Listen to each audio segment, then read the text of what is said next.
All right, good morning and happy Easter to my Western Christian friends, and also a continued blessed Passover for our Jewish friends.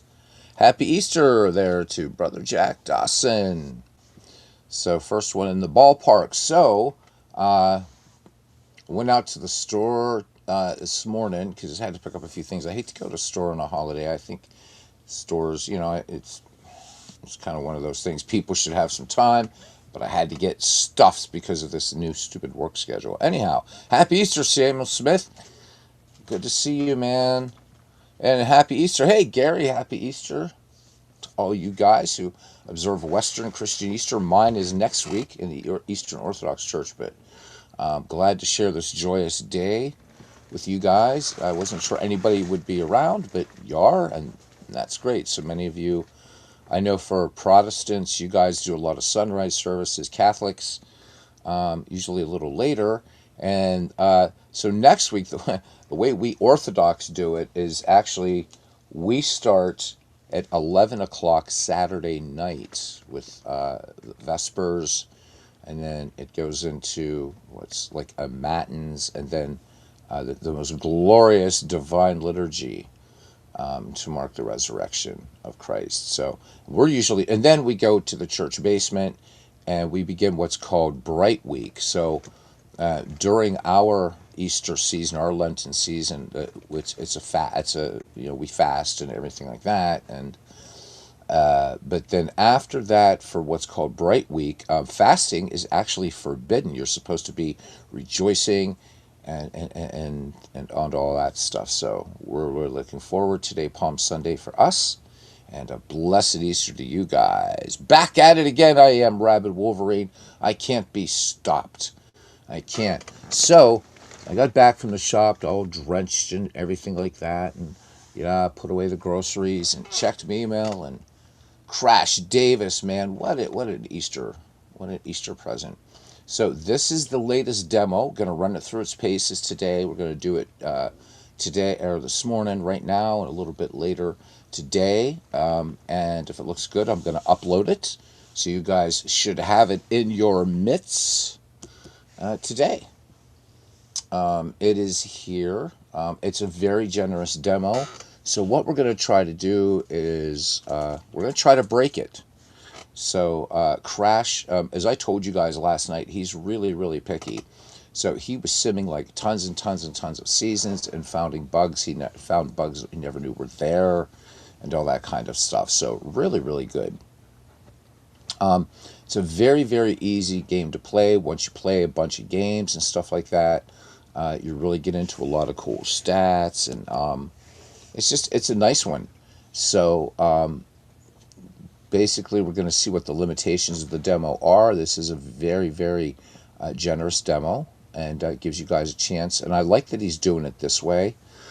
A lot of baseball games, they'll give you a demo of the game, and they're just going to give you a season. Or I know there's one of them. I think it's PC Replay Baseball that gives you like two teams or something like that. And I get that just to get the idea of how a game works. But I think that, and I'm not saying that they should give away the whole store or anything like that. But they could, I think other companies could either, could do something like maybe add seasons through history, maybe offer, 10 or 12 seasons just in a demo. And then, you could always time limit the demo, things like that. I know the Dombrov Baseball, he has a free version of the game. It's free to try. And mostly everything is functional in that free version. So I like what Crash has done for the community here. Please thank him after you download this. This is going to be in other games in the Michael McGreevy Discord. If I can get hold of John DFW later, I'm going to ask him to please add a channel specifically for strategy baseball, since the interest in this has been keen. We should approach Steam, CMO Smith says, about marketing it there. Also try ASG Games. Their storefront is excellent. I think if Crash hasn't decided whether he wants to go commercial with this, I hope he does. And I would probably say ASG Games is going to be better than Steam. just because Steam's going to take a bit of a bite. I forget what somebody told me it is, but it's something like 25-30%. It's pretty significant. I think strategy baseball could do pretty well on Steam because, and again, I'm not knocking payoff pitch baseball. It's great, but payoff pitch baseball, you got to buy seasons, and on Steam, it's going to be interesting to see how that flies if Steam users come to it. Whereas this one, if it would go on Steam, it's competing against Out of the Park Baseball and Digital Diamond Baseball, both of which offer all the seasons. There's no DLC in those games. And the other reason too, and then we'll get into this. I thought about this for Payoff Pitch. Is if you guys know, a few days ago I did a thing about reviewers on Steam say the darndest things or something, and I read some of the most asinine reviews of Out of the Park Baseball, and these people somehow thinking that there was one guy I didn't even get to last week that where it says his review says that that Out of the Park Baseball forces you to play multiplayer. I don't know what that dude was smoking. Steam takes 30%. All right, thanks Rabbit Software for that clarification. Welcome in, Ben. Ben says, too bad you can't get Digital Diamond Baseball any other way. And I always worry that these software companies will eventually use Steam to force users to pay monthly extorts. I'm hoping that will never happen. I'm kind of surprised, to be honest with you, that Mark has gone the way of Steam exclusively.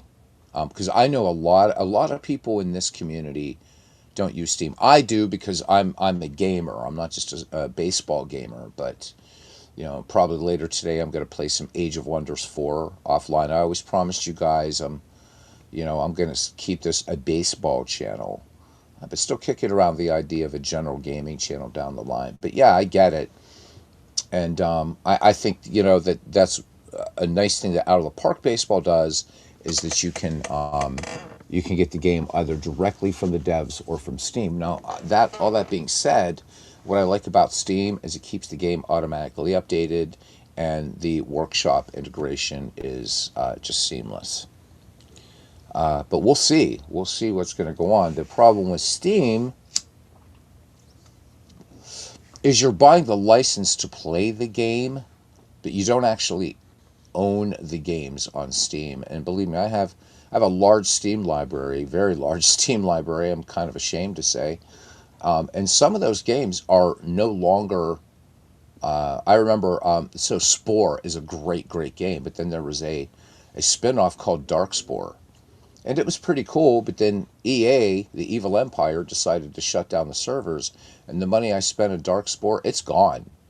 I think Steam needs to revive its policy that if a game goes right, if a game is discontinued, I think that developers, not Steam, but I think developers should be tasked with refunding money.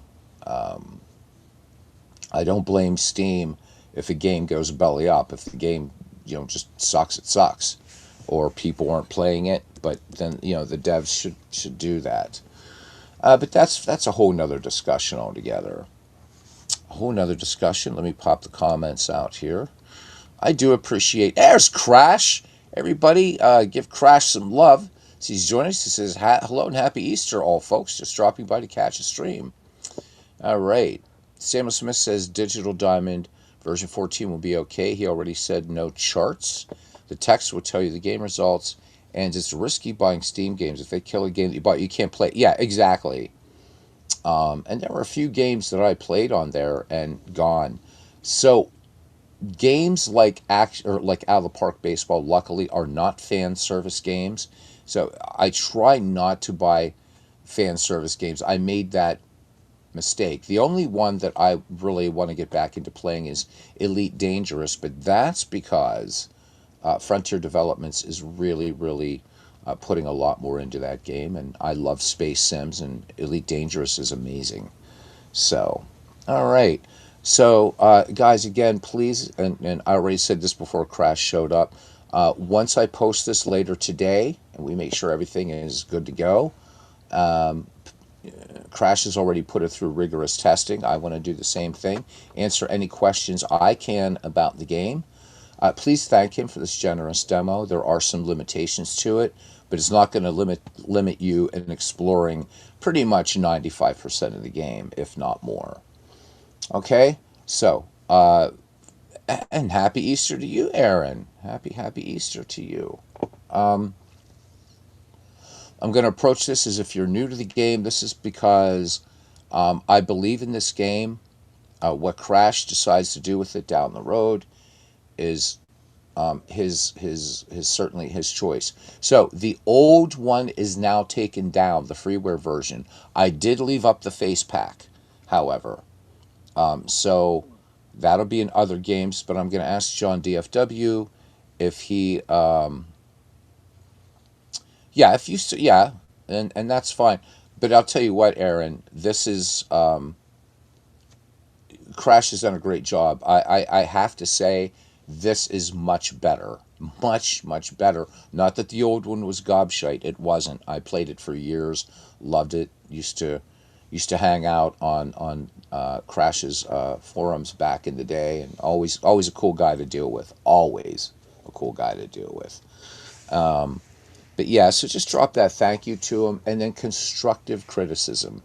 And if you don't like the game, don't trash it, please. Just say, yeah, hey, it's not for me, thank you. Because we've built a great family here, like to keep it going.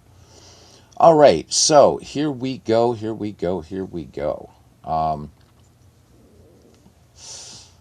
So we've got news and loads and everything. Okay, so what's really nice is, even though I installed it, it remembered that I did 1976 and 2015. And also, I don't know what this had to do with Houston. 2005 World Series. Okay, so let's start from the beginning. You go to new. All right. So this game basically has three game modes. There's a historical exhibition, pit two teams against each other in any years. You can set that series length. So a great way to recreate a World Series. So seasons here begin in 1903. Okay. The next one then, of course, is historical MLB players' career. So you can again start in 2025, and you can go back to 1903. Pretty nice.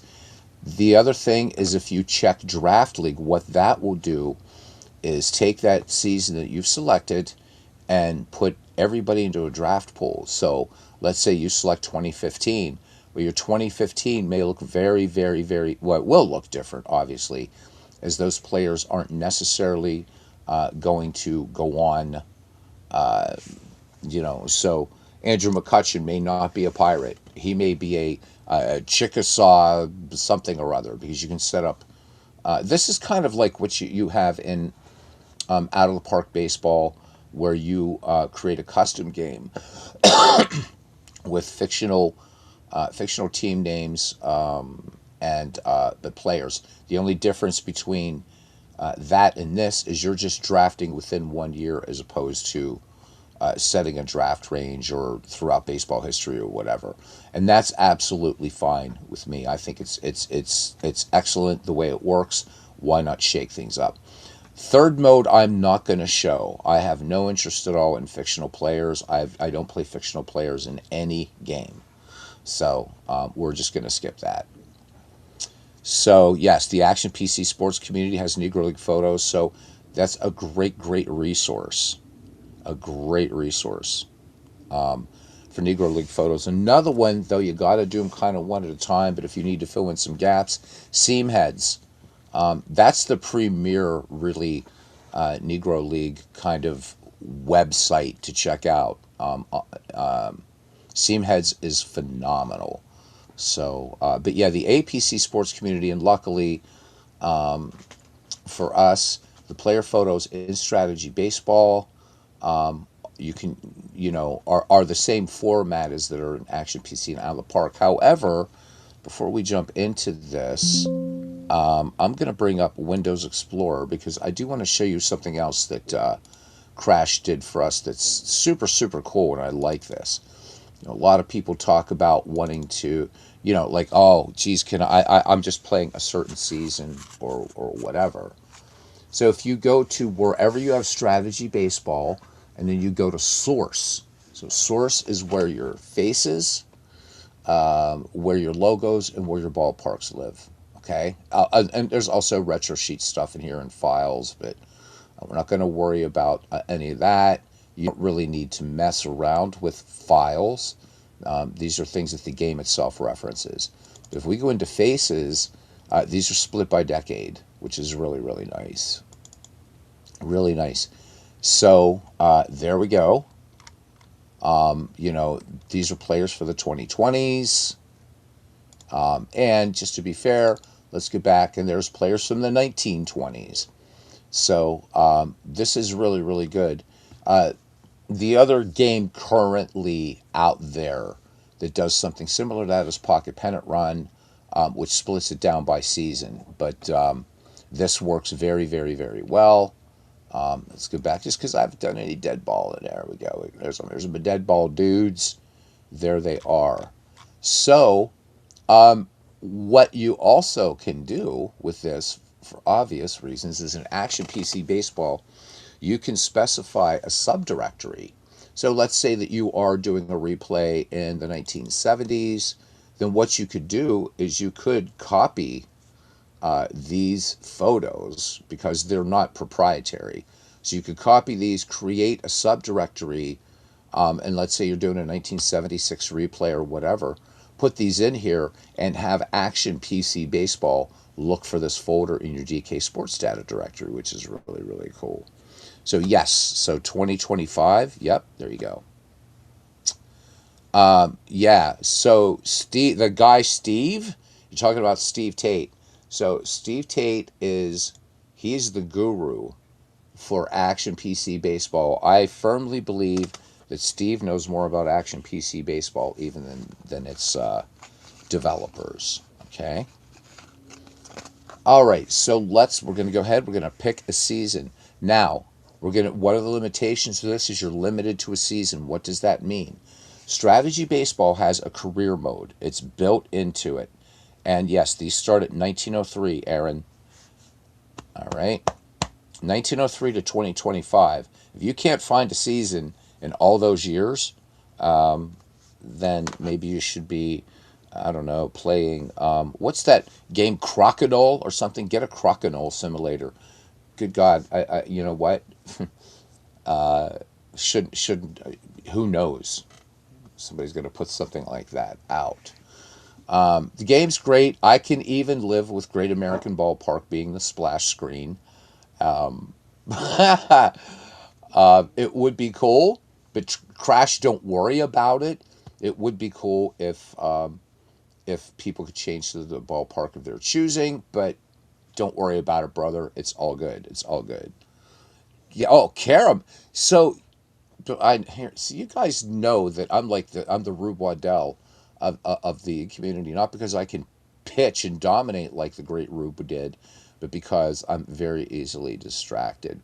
So what's interesting about that, Ben, is sometimes when it's super late at night, I'm done off a broadcast, and if you watch those carom games like from India or Pakistan, there's something it's almost like ASMR, man.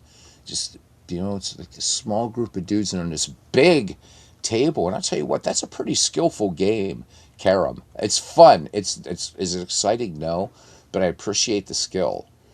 And these guys understand putting English on an object pretty much as well as Minnesota Fats, Willie Mosconi, or any of the great billiard greats. Check it out. It's strangely compelling. Strangely compelling. Yep, the clacking of the discs in the ring on that table, and they just give it a little push. So yeah, Aaron Reed says it would be nice to see Shohei Ohtani finally playing this game. So the original strategy baseball was really, really good. This is I'm really, really impressed with this. All right, so I'm going to pick a season now. We're talking about career mode. So this game has an automatic career mode in the full version, and those of you who've played strategy baseball before, you know this. So let's say you start in 1910. Well, at the end of the 1910 season and everything like that, everything's going to move on to 1911. So in this game, once you've played that season, that's it. Okay, you're not. It's not going to move into a career mode. All right. So I'm going to pick. I'm going to pick my usual. I don't know why I'm always drawn to 1968, but we're going to go to 1968 and we're going to start that. I don't think I have 68 anywhere in here yet. All right. My owned team will be, let's go National League this time, and we'll go Cardinals. Remember, you're not locked in to the team that you own. Okay, let's go next. All right, these are just what I do. I'm going to just turn off. I'm going to just turn off injuries, and I'm going to turn off AI trades. Leave team affinity on, player photos on, and I like to import prior stats. That's me. Annual player moves, meh. I just if you want, go ahead. I don't sim the minor leagues. It's a nice thing, but I don't. You have two fatigue models, either age based or playing time. I usually leave that on playing time. Otani's not a two-way player in strategy, disappointing, but it is what it is. So Otani's a bit tricky.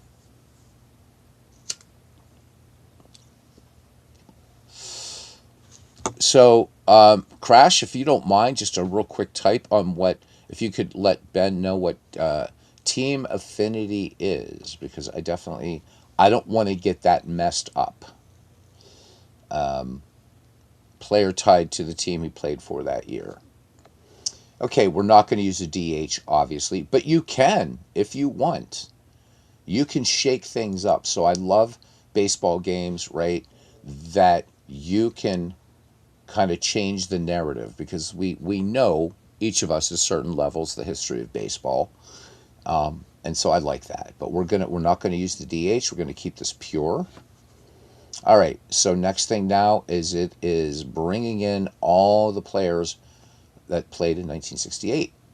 So we're gonna let it do its thing. It doesn't going to take long for 1968.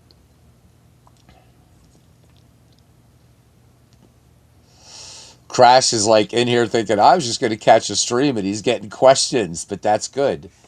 That's good. So, guys, how many times do we get developers, creators that will come in here and talk about their processes and things like that? Usually they leave it up to we content creators. So it's processing players. This does take a little bit of time. So let's let it take its little bit of time. Um, but this is really so this font also created for this game. All right, down here along the Ohio River, Great American Ballpark. All right, I always thought those light standards, they have the same thing at Jacobs. I still call it Jacobs Field, but Progressive Field. They look like giant luminous toothbrushes. So, but I can see why, with these sort of retro parks. Okay, another nice improvement in this game. Again, I'm going at this as if folks are new. You saw the little clubhouse splash screen. Okay, everybody's thinking basically. There we go. We are there. Okay, and everybody is thinking again and thinking quickly. So we are there. Okay, we're ready. We're getting ready to start here. It is still Jacobs Field. All right, it is still Jacobs Field. All right. So this first screen is basically kind of just it's this one is the only one. So this is going to give you kind of like just it's really using the stats from 1967. Okay, but now each succeeding issue of SBN, okay, is going to give you, so you can see there's no next issue yet, no previous issue. Creating the league for that year, assigning the player of the team he began the year with. So as you go on, you're going to start seeing more and more and more and more, and there's going to be some pretty neat esoteric coverage that happens in this.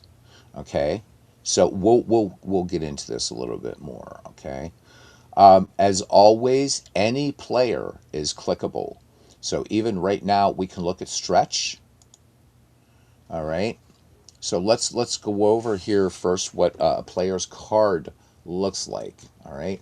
Of course, you can go to Google. I like that this is in here. This is no innovation, but I love when digital games put this in here. Obviously, baseball reference, but Google, right, is going to take you. Maybe there's other sites you don't know about, maybe new ones you can discover. That says, I want to write to the guys at Baseball Almanac and say, improve your SEO because Baseball Almanac is every bit as good as Baseball Reference. It's different. And there are some resources on Baseball Almanac that are a lot easier to find. So when you guys are doing research for seasons or you're just doing baseball research in general, don't forget Baseball Almanac. It is nice. So Google will meant to take you to a wiki link, which we'll do right now, which I brought up, but actually, so it will go to Wikipedia first, but then you see there's baseball reference also. There's it'll lead you to MLB. There's Wikidata. There's MLB past and present.com, which I never knew about this site. So Crash offering a lot more than he's realizing because it's just doing that search there, wiki at the top. There's a link to McCovey's Baseball Hall of Fame, and just on and on and on and on and on. Pretty nice. Baseball Egg, didn't know about this site. Even Willie McCovey Facts for Kids. You guys get the idea. So there we go. Encyclopedia.com. Uh, there's just really, really a lot to look at there. And of course, right to his baseball reference page, so you don't have to muck about. There it is. And we are in 1968. And Willie hit 38 or 36 home runs that year, 105 runs batted in. Good old Stretch McCovey. All right. Let's go ahead now and talk about this. So you can see here that we have basically 4 columns of ratings. There's only one over here. Mousing over any of these will tell you what they mean. So overall, this number 60 comes from it's an average derived of contact, strength, eye, and discipline. And each of these don't mouse over this, mouse over the word, which makes sense, right? So contact is based on batting average, strength is based on home runs, eye is based on his on base percentage, and finally, discipline is his strikeout to plate appearance ratio. Okay. Another nice thing I like about this game is how running and speed and all this stuff. So bunting and sacrifice, they're all split up, and I like that. All right, so running is his base running ability. Okay, bunting. This is a composite of his contact and speed. Sacrifice based on sacrifices and contact. Endurance is his playing time, is a composite of his playing time divided by durability or ratio to durability, whatever. And this is the durability that we set at the beginning at either player usage or playing time, either age based or PT plus age based. All right. Hands here for Mr. McCovey. All right. This is based on fielding percentage. Agility is his fielding range. Arm is as a composite of errors, assists, and putouts. Accuracy is that fielder throwing accuracy. Not sure how this one is derived. I'm guessing this probably has to do with putouts and things like that. Speed. So speed is different than running, and we should probably bring up Roberto Clemente to show that difference. So this is stolen bases, caught stealings, league average, doubles, triples, runs. Okay, so especially with stolen bases and triples, you need speed. It's the rare triple you're going to get without speed. That's the turn on the afterburner, and that's why it's my my favorite hit of all time is the triple. And then, of course, potential is an indication how long before performance declines. Okay, career stats. What career stats does here? And happy Easter, Brad Church. Nice, nice. He has risen. Come see. Indeed, he has risen. Yes, he has. That's how we answer that. Excellent. It's great to see you, Brad. And it is. This is the most important day of the year. The fulfillment of all. So, what career stats is, and so don't confuse it with real life. So, career stats, this game is going to take you as it was up until the season you're playing. So, since we've chosen 1968, this is going to be McCovey up to 1967. Gives you a great sense of history. So, coming into the 1968 season, Willie McCovey had 232 home runs, 628 RBI, and so on and so forth. So you get some nice little batting stats here, steals, and as we already saw in that other screen, you know, you're not Willie McCovey is going to pilfer the occasional base if the store clerk isn't looking. Okay, how many times is it by pitch? Then you get assists, putouts, errors, fielding percentage, and so on and so forth. Okay, achievements will track, as will milestones during your replay.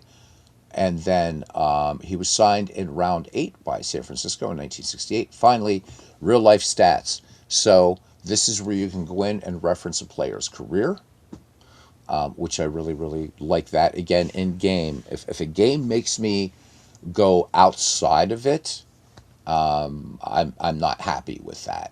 And that's my only complaint.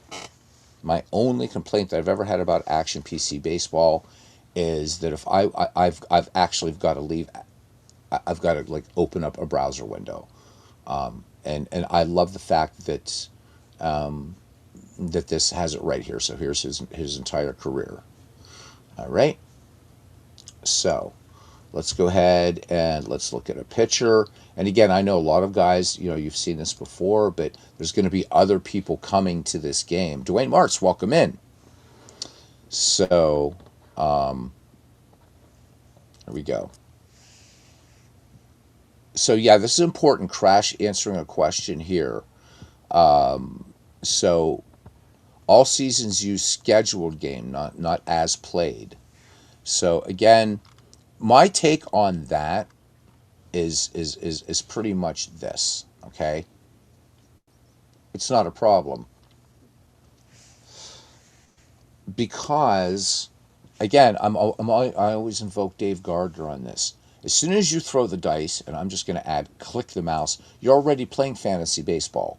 You're not trying to if you want that exact baseball game that happened in that time, go to backtobaseball.com. 100% accuracy, because it's not a game. Okay. I have no problem with the fact that because I know if I would play, let's say 1918, that's the only time in baseball history that a World Series was played in September due to President Woodrow Wilson's work or fight order. That season was shortened because of the First World War, and the World Series happened in September. It's the only time. So, but you're rewriting baseball history, right? You're creating your own narrative. So I have no problem with that. And Crash did explain to me in our own chat kind of the difficulties, the challenges, the weirdness that happens with those. And I'm completely happy with this because I'm playing 1968. I know about 1968. Tigers Cardinals make it to the series and stuff like that. But maybe I want to see if the Cardinals are going to win this one, or maybe I could take a third place team and whatever. All right, so now let's look at for pitchers. We've got 3 columns, but then we've got another row underneath that we'll talk about here. This is basically him as a batter. Why do I like this? Because you're playing in a season where pitchers hit There were some really good hitting pitchers in baseball history. Smokey Joe Wood, Bob Lemon, um, there's quite a few. Walter Johnson. And so when a game abstracts that hitter or says, well, okay, we're going to use this card, so strat, payoff pitch, do that. I would rather have just this idea of what he was like as a hitter. Okay, so let's look at overall. Again, overall is going to be this is going to be the average or aggregate, whatever. I don't know all the math terms. I know big numbers like tree three and Graham's number, but anyhow, this is going to be, let's call it a composite of stuff, control, velocity, command. So what is stuff? This is based on opponent's batting average. Control is his walks to plate appearances ratio against. Velocity is strikeouts to plate appearance, and then command is his walks to strikeout ratio. So you shouldn't be surprised at all this green here for Bob Gibson. Another thing good about this game is the color coding. You don't even have to read the numbers. You can look at a glance, and we know Bob Gibson was a great pitcher, of course. All right, stamina, of course, is now this is going to be his upper limit of pitches per game. Now, does this work like expected pitch count or estimated pitch count?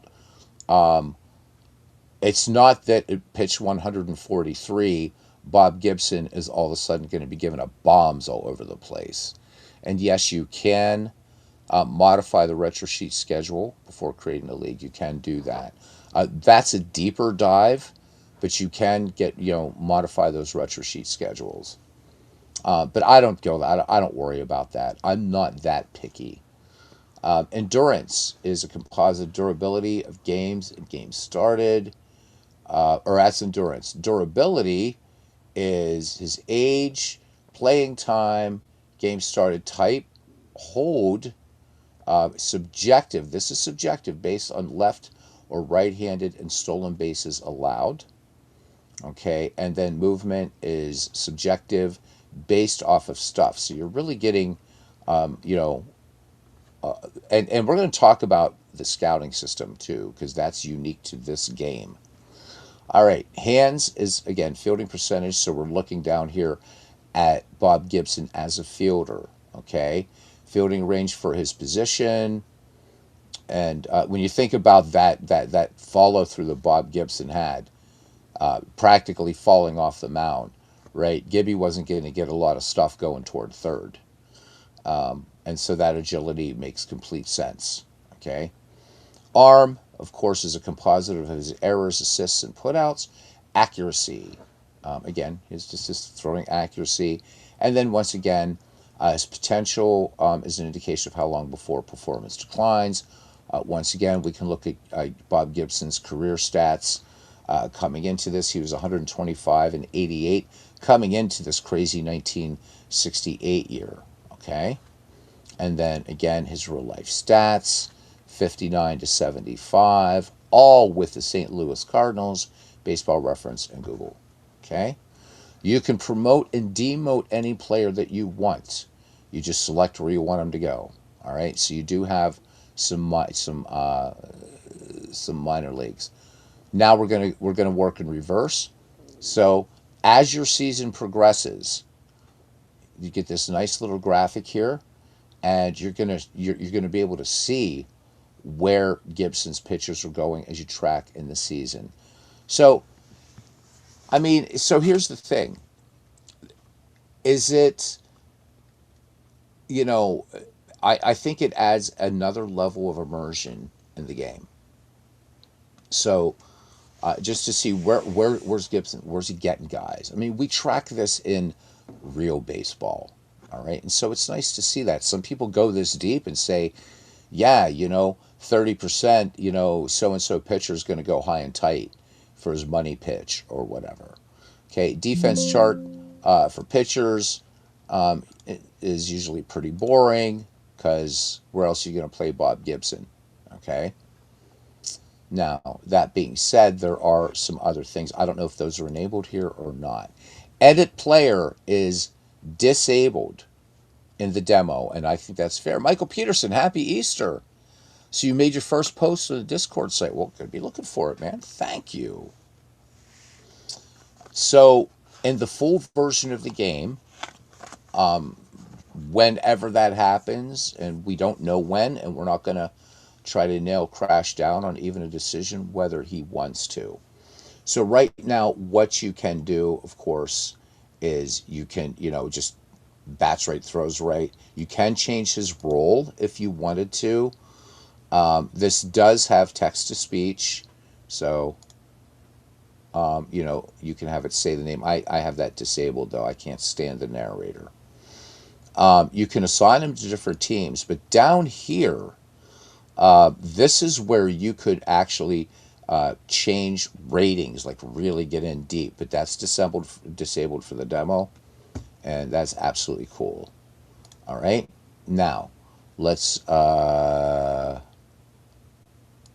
we can look at his player usage. So this is really, really, really generous because this is still allowing you to go deep into this game. It seems somewhat the categories are opinionated in certain categories that make sense. Yes. So you even saw that on some of them. He says that these are subjective, but based upon these other ratings, Crash derives this rating. But if we go back, Michael, and if you go back in the video, you're going to see that I would say, I don't know, just quick and dirty math here. 95% of the ratings are actually based on stats, and a lot of ratios and things like that. So, but I think that you're going to we make subjective, and I think scouts do too. And when we get into scouting, you'll see what I mean. So yeah, it makes perfect sense, Michael. Makes perfect sense. All right, now here, this is fun, and Crash, this was really kind of you to leave this available in the demo. You can actually train a player on a new position. How cool is that? So this was not this. This is something new to this game, and I love it. Okay, you can come over here. You can set starting pitcher preferences, so you can actually manage, right, usage of every player that you have in your loaded season. You can even lock him from going down to the minors. So when you have the AI managers making their moves, or let's say the GMs, or you can lock him into Major League roster, he's never going to go down. It will be available later today. I do want to put it through its paces. I'm going to try to break it because I know that Crash did a phenomenal job. So we just want to make sure that, I mean, look, every game is going to crash. Action PC crashes. Out of the Park doesn't necessarily crash, it will tend to freeze. So what I'm looking for is to see if there's anything at all that's reproducible. I ran into an issue the other day that Crash was able to figure out, but it was a very random sort of thing. But that's what we'll do. So look, you can change your preferences for relief pitchers, okay, if you want. Pinch hit for Bob Gibson by inning, leading by one or two, tied or behind. So you have a lot of options if you want to get that deep, and click a help file and look at this. So he says you don't have to set every setting on the screen. You may pick and choose which settings to set. Any setting not set will use the game default as normal. All settings except learn new fielding position applies to players on the Major League Baseball roster only. And you get all this great stuff, okay, to go through and peruse. What does this mean if it says fielding position versus lefty righty? It's gonna so he advises here. We're not going to go through all these, but choose which position you prefer this player to field. It's usually best to set your lineups first, then use this setting to lock it in. Rosters and injuries fatigue can cause the setting to be overridden. Setting the position to something other than the player's primary or secondary position will oftentimes means the player will be playing with reduced fielding ratings, which you would expect, right? If you got a first baseman and you're going to try to train him at short, first base and shortstop are very different positions. In fact, that's one of the fun things about baseball. Just take Take the infield, third, short, second, and first are all very, very, very, very different positions. Although it's kind of fun the way baseball works is that adjacent positions are obviously more adaptable. But and it's going to be easier, I think, for a third baseman to train to be a first baseman than it would be for a first baseman to train to be a third baseman. Kind of a different skill set.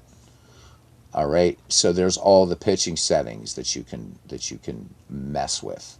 All right. Let's get out of. I'm sure Mr. Gibson is very, very, very happy that we spent a lot of time on him. Okay. Let's close. All right, and let's close this. I know it's taken a long time. You guys want to get to the game, and we will. Let's look at today's schedule page, and there we go. So we're at the beginning of the season here.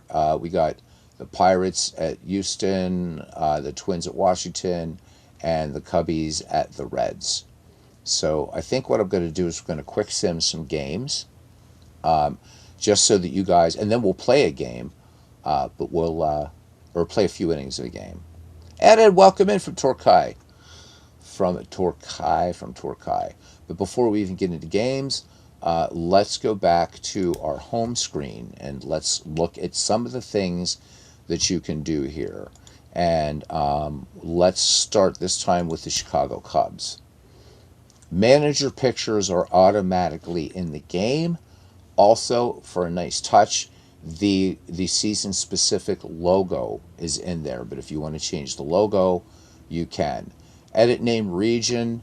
This is pretty much these will be set if you're doing a season import. If you're creating your own, this is where you can like create new regions or whatever, and that's what these do. Okay.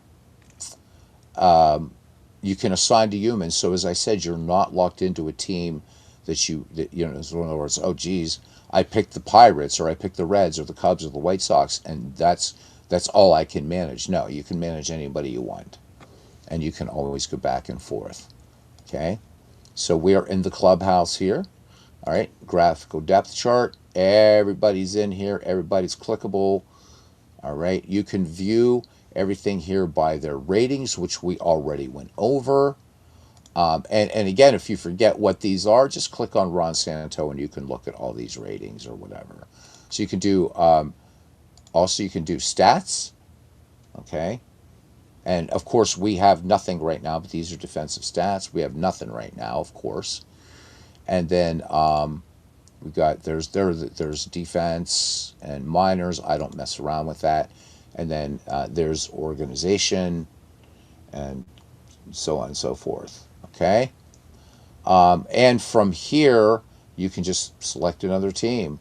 So if we go to the team I'm managing, St. Louis Cardinals, again, click on anybody and you can see just a repeat of all that. What I do is I usually leave things at, I leave them at, do I leave them at ratings or stats? I can't remember.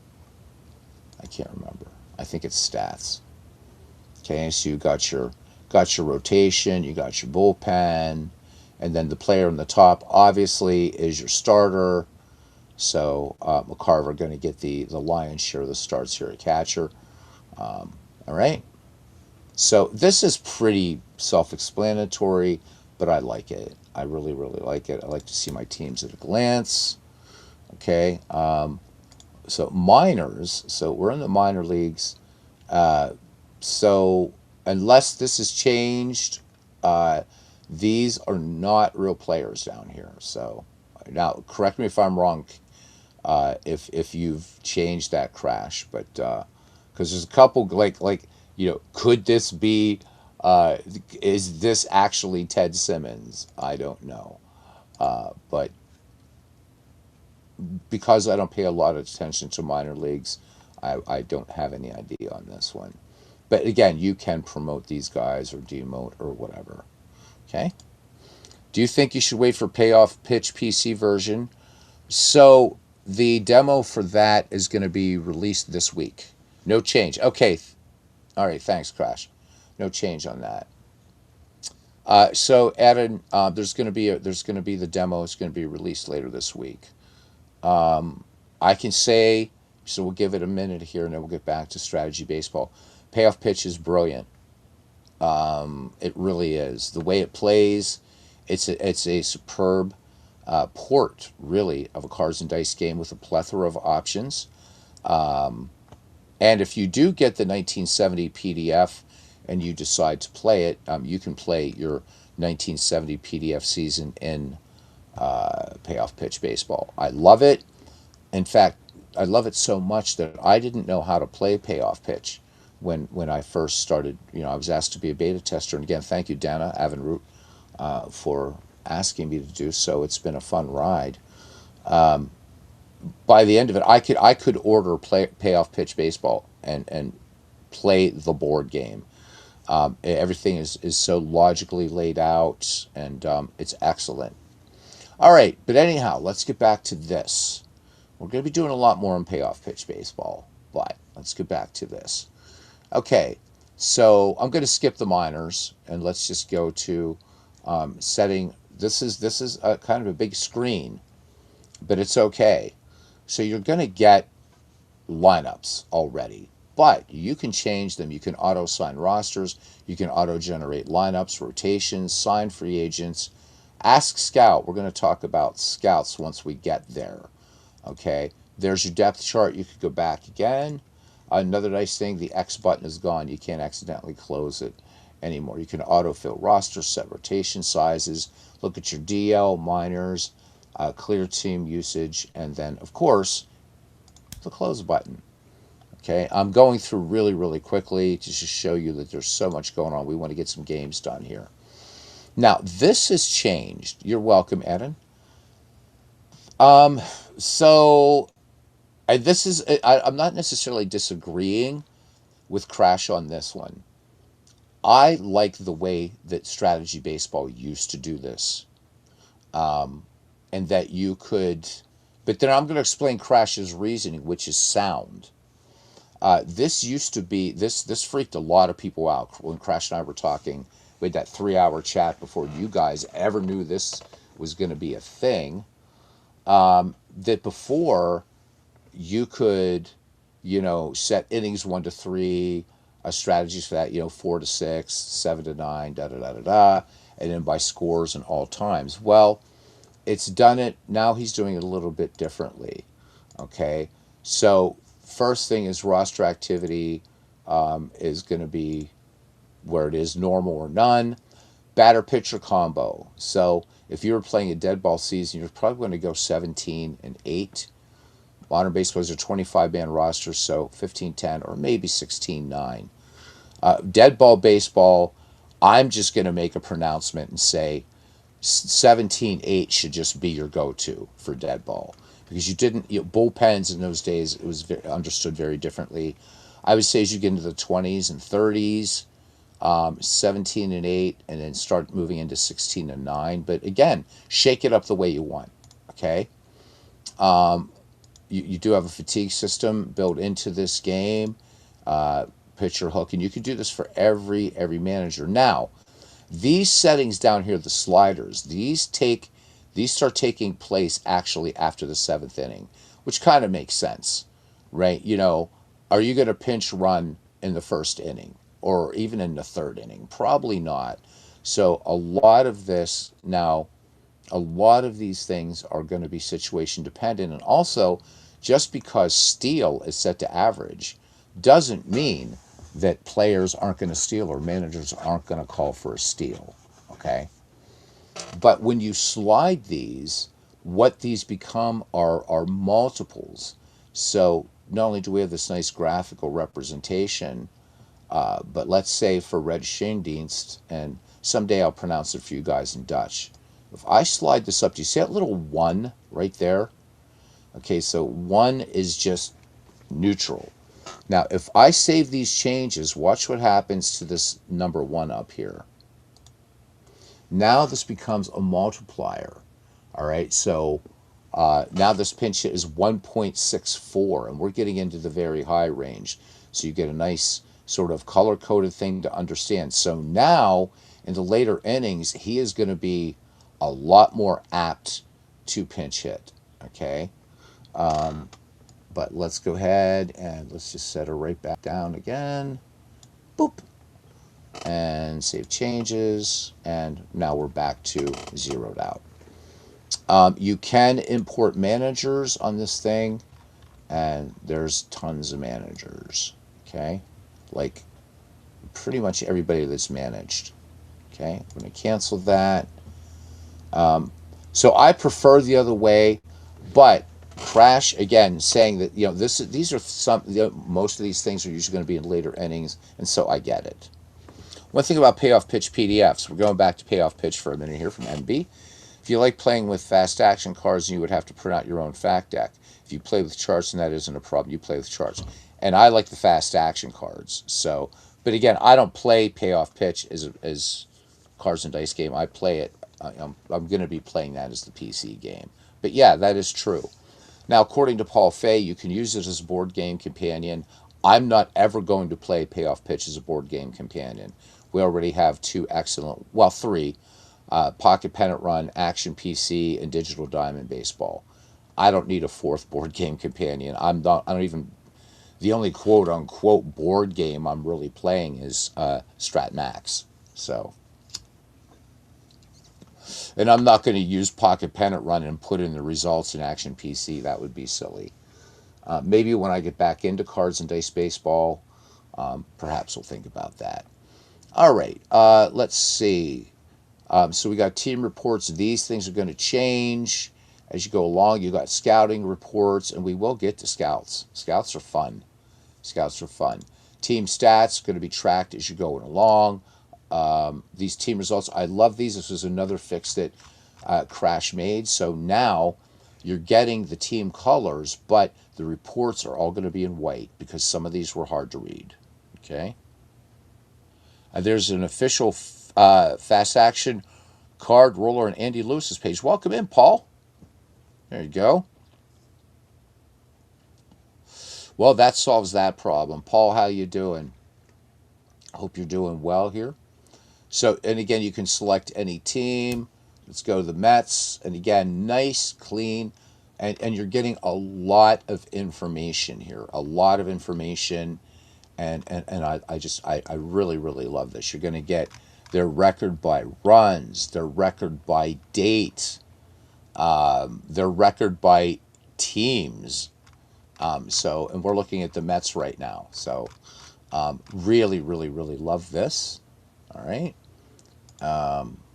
Let me see. You're going to be able to look to transactions, and you're going to see that nobody here is right, like up here, like the things that are guys that are moving around. Right. You're gonna just. This is what happened in the current season, basically. All right. This is where the DL is going to be. Schedule calendar, nice and sharp. Now, these aren't selectable. This is just so you can see what's coming up, but you can't actually click and play these. And that's cool. I like the presentation. It looks good. Click on expanded team results again. Be glad to do that. I'm there. And a happy un-Easter. Yes, I know. Mine's next week. Pascha. As you know, living in Cyprus, everybody gearing up over there. Tons of Orthodox over there where you're living. So, all right, I'm there. Crash, what do you want me to show? Because I'm here. Scroll down to weather. Ah, yes. There you go. So look at that. Even weather-related stuff. Isn't that kind of cool? So, really, really fun. And yeah, I mean, there have been baseball games where it's been like, 28, 29 Fahrenheit. So pretty cool. And again, I'm probably rushing through this because I want to get to some games. Wrong color? Ah, well, that's okay. I, you know what? I wouldn't worry. I mean, it's a little minor fix. Man, don't drive yourself crazy. Okay? I mean, because let's go to the Chicago Cubs. And let's go down to the Cubbies. And their weather's fine. Yeah, but so Cubs, there's Paul's team. We'll do a Cubs game today for Paul. Let's look at the California Angels. So, geez, you just missed one crash. Just one. That's it. I wouldn't worry about it. I mean, I know you're a perfectionist, though. I get it. All right, so you missed two. All right, there's the Bucks, but still, I can read that. So you need to give yourself a couple days off, dude. Give yourself a couple days off, man.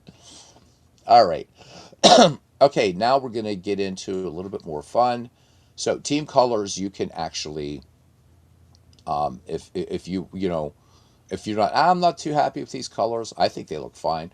You can. It's easy to go online, get the actual RGB values for primary and secondary colors for a team if you want to do that. Okay. Ballpark. Okay, we gotta take. What are we on here? Strategy baseball. This is the demo that may be going up later today. So, guys, thank Crash for this. All right, we got to talk about ballparks for a minute so that nobody gets confused. And the first thing it's gonna, where I'm gonna confuse you, is that pretty much every ballpark in baseball is in this game, but you have to really think about the photo as a backdrop. It's a backdrop, in much the same way that it's a backdrop in action PC baseball. So if I wanted to put Kate Beckinsale and have baseball played on her, which sounds somehow wonderfully delicious, you could do it. So right now, as it stands, the photo, the game doesn't care. It doesn't know that. Where the magic comes in is when you hit modify park. I said that all the parks were in here, and they indeed are. First, what's important here, though, is the fact that you have the actual dimensions of the park, including fence heights, and all of these things are important. They are important. So these are the park factors for we're looking at Forbes Field. Okay, so the game actually is going to look at these. So you could have one off of, there's a fly ball down to right. It's off Kate Beckinsale's left shoulder. But you're actually using these park effects. So it's still going to be a 12-foot high fence, 300 down the line to right. And this was a big, big ballpark. Don't let that short porch fool you there and right. Forbes was a big one. Now, if you go over here, select a pre-built park dimensions, okay, and there's the default strategy park, but here you go. I told you they're in here.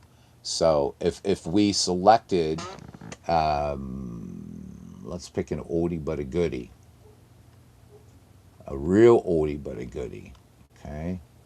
Looking down here. I know I'm being super, super picky now at this point. Where is it? There's one in specific that I'm looking for. So these aren't in alphabetical order. You do got to look a little bit, but no big deal. Okay. So there, Palace of the Fans. There, that's Palace of the Fans. So when you put this in, if you have a photo, good luck. The way to get Palace of the Fans is just use one of Mike Silva's ballparks. That's the way to find Palace of the Fans. There are no extant photos of this actual ballpark. Hey, Kevin Blay, where have you been, man? Welcome in.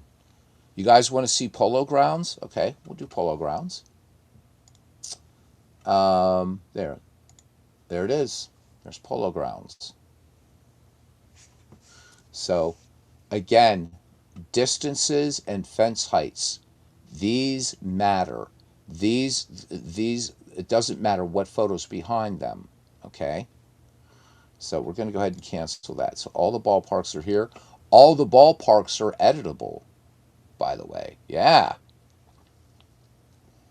So all the ballparks are editable in this. Okay.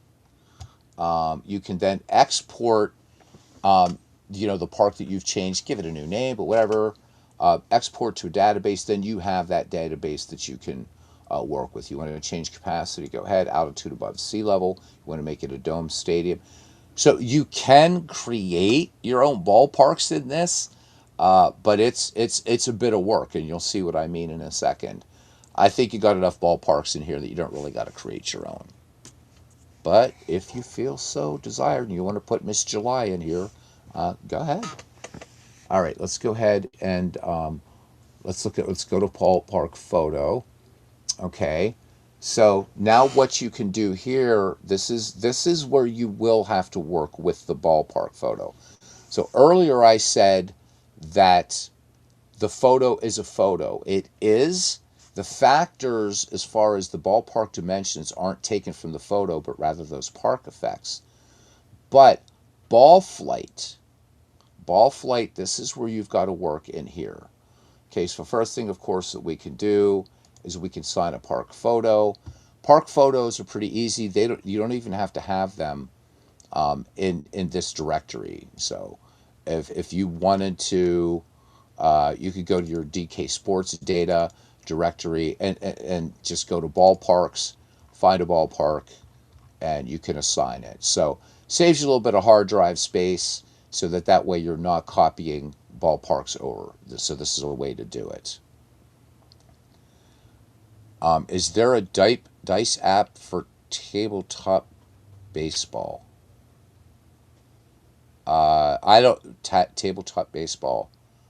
There are dice apps out there, and Aaron, in fact, if you have Pocket Pennant Run Baseball, you already have a dice app, and of course, an incredibly huge, does almost everything in baseball thing. Um, Again, I'm going to give you all of that. I'm sure you can find just a dedicated app just for that. But I would suggest getting Pocket Pennant Run Baseball, $14.99, and you got way more than just an app. So yeah, no, right, Paul. I'm saying because they're completely customizable. We'll talk about that in another ballpark or another stream. Really want to try to keep this one to this guy. All right, now this is where the next screen that you're going to see, you guys are going to freak out. You're going to say, "Oh my God!" Don't worry about it. We're going to go to Configure SBN Cast. Okay, that doesn't look too bad, right? Pretty nice. Ah, Beatles, what are you talking about? That's nothing. Well, that's true until you do this. These are the ball flight locations. Now, what's really nice, what Crash has done here, is these are already set for you. You never, ever really have to mess with this.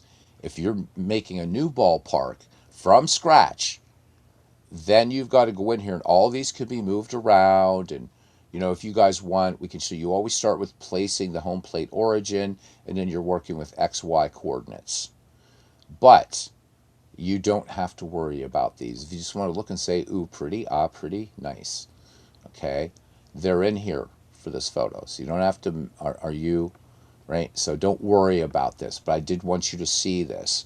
Also, what he's kindly done is saved us all a lot of work.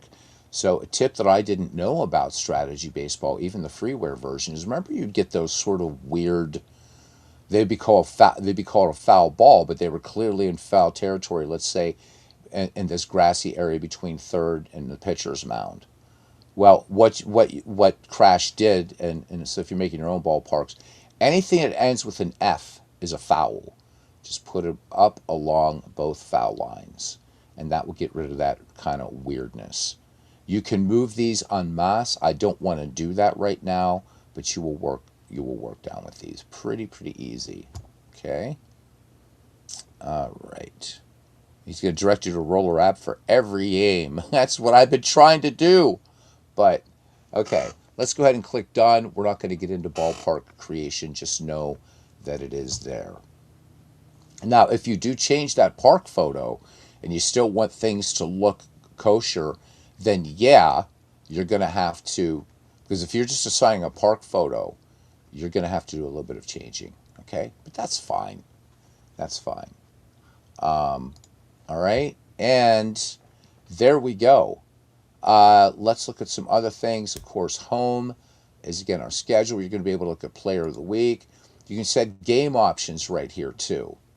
So for Aaron, This is where you go to home and game options. This is where you can enable the speech engine. Again, I don't use it. I can see why you need to use it, obviously. I can't stand it, so I don't use it. The only good speech I've ever heard in a baseball game, the best, is Baseball for Windows, and Old Time Baseball does a good job. Transition sounds, whatever you want, on or off. Auto assign player photos. I'm just going to go ahead. They're already assigned, but I'm going to do it anyhow. Okay. Autoplay options. I'm going to uncheck. This is where you can check and uncheck for stop for injury, no hitters, SBN publication, stop for trade offer, stop for DL eligibility. So I'm not going to have the game stop me for injuries. I do want it to stop me for no hitters, and I do like to read the SBN publication. I don't want it to stop me for trade offers or disabled list eligibility. It does. I don't want it to stop. So here you can change the names. So it's ALNL Division One, da da da da da. Whether you want DH for just one league, both leagues, or neither leagues. All right. Yeah, that was the one with Mel Allen, Kevin Blay. Mel Allen or Kurt Gowdy. I suggest using Mel Allen as he says more games. Or no more names, I'm sorry. So turn injuries on or off here. Team affinity. Annual player moves. Player photos, which we want. You can set your rotation size to 4 or 5. I suggest leaving it at 4. Just kind of, for this. All right. You can also import schedule, and you can select and import a retro sheet schedule. Now he says this utility will import a retro sheet schedule for your senior association. Warning, make sure you are importing a schedule that is compatible with your association configuration. Okay, you guys are smart. I don't think that needs any further explanation. Okay, I'm going to save this because I did make some changes. However, if you try to cancel, oh, wow, okay. DH options have been changed. Okay, now I got to fix that because I didn't realize. I clicked on that. I'm sorry. I'm in Aegis. I don't want any damn DH. No, we're good. Okay, I was going to say I didn't turn on DH. Save and close. Boom. All right. You're going to get your player of the week as this goes along. Our preseason predictions are really just flavor at this point. There's your clubhouse, and now you're getting back into everything that we've gone. Okay, we've got today's games. Standings are going to be here. Stats are really fun. Can't see anything right now, but we will be once we do some games. The reports are really good. I like that you have some sabermetrics going on in here, plus regular traditional stats for batting, pitching, fielding, all-time career leaders, all this kind of stuff, okay? And there they are right now as of 1967. Okay, so as of 1967. So these, you're going to see, there's nobody here. You can look all over the place and you're not going to see Aaron Judge anywhere. So right now, right, as we know, going into 1968, Babe Ruth, all-time leader in home runs. Second to him was Willie Mays, and third, Jimmy Fox. And of course, players in bold are still active. This is the only screen where if the player is not bolded, you can't click on them. But if they are, that means that they're active in the season that you've selected. And you get a lot of records. Why do I like this screen? Because you're saying, well, geez, Beatles, I can go to Baseball Almanac, or I can go to Baseball Reference, and I can just see who was the all-time leaders. But it's probably going to be available this afternoon, Arnold. This is going to be the on-screen live test of it. Okay, I know everybody's really excited about it, and I'm confident enough in this that I've now taken down the old freeware version. I did leave up the old photo pack though, so you can still get that. But the strategy baseball old freeware version, as per Crash's request, is now taken down. Okay, so so the reason that is happening, Rabid Wolverine, has to do with text, and Paul Fay actually taught us about this. So maybe this would be something that that Crash might want to look at. So for names that have diacritics in them, okay, so that's just a fancy word in linguistics for accents, graves, things like that. Those are all called diacritics. You have to use a text format called UTF plus 8. If you don't, you'll get that. And of course, Cristobal Torriente, what a great, great player he was. So that's why. That's not an error. That has to do with the text format. Okay. Remember, this is generated in HTML. So that might be just a simple fix is just putting that in the code. I'm fine with it the way it is. I know that's Cristobal Torriente. So imports from Llama base, they need to clean up. Yeah. And so what they need to do is just add, as we, so many things to thank Paul Fay for, is understanding that having that UTF-8, I think it's called, and that fixes diacritic marks. Luckily, in baseball, most of those are going to be, just kind of the accent. I'm sorry, I did grad work in linguistics, and right now I can't remember the name of the accent that stresses the syllable. There's a linguistic name for that. But you got graves and umlauts, like in German, you get the two little dots. That's called an umlaut. Now, see, you guys came in here on Easter. Maybe you didn't know what an umlaut was before, and now you do. See, it's called wasted youth. The reason I like this is because I like to see everything in the context of the season that I'm doing. Also, notice here, right, so that you're seeing Negro League players. So as of 19, again, so I love that they're put in here. There's Shoeless Joe at 356, Oscar Charleston at 350, but Lefty O'Doul, for instance, ranked eighth coming into the 1968 season in batting average at 349. Okay, Babe Ruth at 342 is 18th in the all-time list. So these are going to change depending upon whatever you're doing. And I like that. I really, really like that. So the game thinks that we're in 1968. All right. So Crash, I don't know how, like, if you can look at your coding, it's been so long since I've done the HTML thing, but I think, isn't there a tag? I think that you can set in HTML for UTF-8 for that kind of text. Sedia, thank you, as opposed to a tilde. Yeah, it's a sedia, because the tilde is the squiggly line. Thanks, Paul. Paul, part-time linguist as well. So that's the easy fix. It has to do with the text itself, not taking into account diacritic marks. It's just assuming that everything is in the Roman alphabet, and if it's not, it's going to try to it's going to have those symbols for that diacritic mark. So thank you, Paul. It's a sedia. Sedia. All right, so let's autoplay some games, and then we're going to actually live play a game, okay? So I'm trying to spare you guys. All right, let's go ahead and sim a month. We're not going to be seeing really meaningful stats after the first month. I do want it to pause if there's a no-hitter and pause and prompt when a new issue of SBN. I'm not going to worry about these other ones, and we're off to the races. Over here, you're going to start seeing that leaders are going to be changing as it goes along. So you have something to look at besides just that. There we go. So Louis Tiant already has a shutout.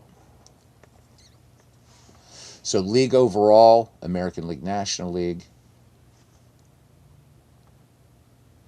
Yeah, it might be in the Laman database itself, though. So, all right, we're moving right along. And SBN has been updated. Now, you can always look at SBN anytime you want, but I like to look at it now. So let's view it now. All right, so here we go. you're already getting that immersion. So here on April 14th, Camilo Pascual gets hit number 2,000 in a game versus Oakland, and you can view that actual box score. Box scores are beautiful in this game. It's nice and clean, and no caffeine, right? Crisp and clean and no caffeine.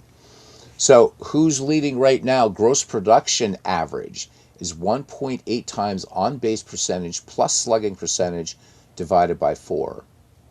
So Frank Howard right now uh, doing it up here. Here's ERA plus. Now this is going to track different things as you go along. Each issue is not going to be a carbon copy of the last, which is really, really nice. So got a bunch of guys with one shutout right now. So again, not a lot of meaningful stats in your first month in baseball, as we know. All right. Left on base leaders, stuff like that. So Tom Phoebus right now has left 115 on base. Not bad, huh? Relative average. This is a run estimator used to estimate the relative value of player production. So I love all this stuff. Here's fielding independent pitching. This is an important stat. This is a fairly new stat in baseball that's getting a lot more attention. So you can read all the fine print about it if you want. Strikeouts per 9 innings. Look at Sam McDowell with the Indians right now, 12.9 Ks per 9. But again, he's probably only made like one start. So grain of salt right now, but it gets better. There's not going to be any injuries because I turned off the injuries. All right. You've got a lot of nice little highlights down here that you can go to. So Curt Flood had 5 RBI in a 6-4 win over Paul's Cubs. So Flood is hitting 300 with a home run and 5 runs batted in. So, and then there's Roberto Pena. Again, you're going to have to know, unless you're playing in a year where there's not going to be a lot of Hispanic players, you can pretty much figure it out. And if you can't figure it out, just you can go to Baseball Reference. Wait, who's Roberto? Who? And oh yeah, it's Roberto Pena. See this guy? It's the tilde. The tilde is causing the problem. Okay, look up here. See, this is the text trying to do the tilde thingy. Okay, but there it is. So it's just because there's a tilde above the N, which in Spanish is pronounced like a ñ. So it's not pena, it's peña. If you do that wrong, you could be calling somebody a penis. Literally. All right. Let's go ahead out of this. Oh, yeah, spray chart. Let's look at start looking at some of these. So where's Roberto Pena hitting the ball? Well, we can see here, right? So far, 7, and it's going to track where these hits are landing in these areas. So remember the ball flight locations? Well, those are the outs, and these are spread out, pretty well, as you can see. The Wrigley Field is just here because it looks pretty. This doesn't mean this is how he did in Wrigley Field. Okay? All right. And these will build up, build up, build up. But kind of great way to kind of track things. I like this. Okay? Again, I forgot to show this at the beginning. This is one of my favorite parts of the game. I love the fact that this really takes defense into account. And remember, you can train players on new positions. So anything in blue, he's going to be excellent at that position. If black, he's going to be, below average to average. And red, don't play him there. Right? So you're not going to play him at catcher first. Unless you want to try to train him, you could. But you just get a glance at how they look. Nice. Okay, again, nice little logo up there. Nice touch. Really, really, really just put together well. I did not. I can go in here, change this picture. You can see here that apparently I don't have a picture of Roberto Pena. I could find it and it will sign it right here for me. Okay, but I'm not going to worry about that. All right. There's a lot to take in here, which is really, really good. We're baseball fans, so we love stats, and you got them here. All right. And it's still simulating, by the way, which is nice, huh? And let's let it play through here. There, now we got a no hitter. We got a no hitter. How about that? Joe Coleman got a no hitter. We'll be able to see that when we look at the next issue of SBN. And we can also track no hitters other ways too. This is pretty decent speed. Um, my benchmark for ripping through is the fastest one is Baseball for Windows. That's insanely fast. So we were doing a 1968 comparison 2 seasons ago among 5 different baseball sims, and I was literally like, with Baseball for Windows, it's so fast, but it's accurate, but it's super super fast. I've never seen a game replay a season the way that one can. So if you play Baseball for Windows, it's gonna rip. Let's look at SBN.com. I love SBN.com. Okay, so once again, now we're seeing some different things than we saw in the last issue, and you can look at all the issues that you want. Okay, and there's actually a tab for SBN that you can just go to that. So don't think that you can only access SBN by doing, just simming through a bunch of games. You can get to SBN at any time. So what do we got here? There we go. So on April 18th, Joe Coleman pitched a no-hitter in a 2-0 win over Minnesota. Let's look at the box score. And there she is, baby. Look at that. So Washington, there you go. Right, Minnesota, so apparently, I guess 2 walks in this game, whatever. But they left 2 on. That was it. So there's your no-hitter, and there's the story. And we love no-hitters. So Coleman faced 29 batters. So just 2 over.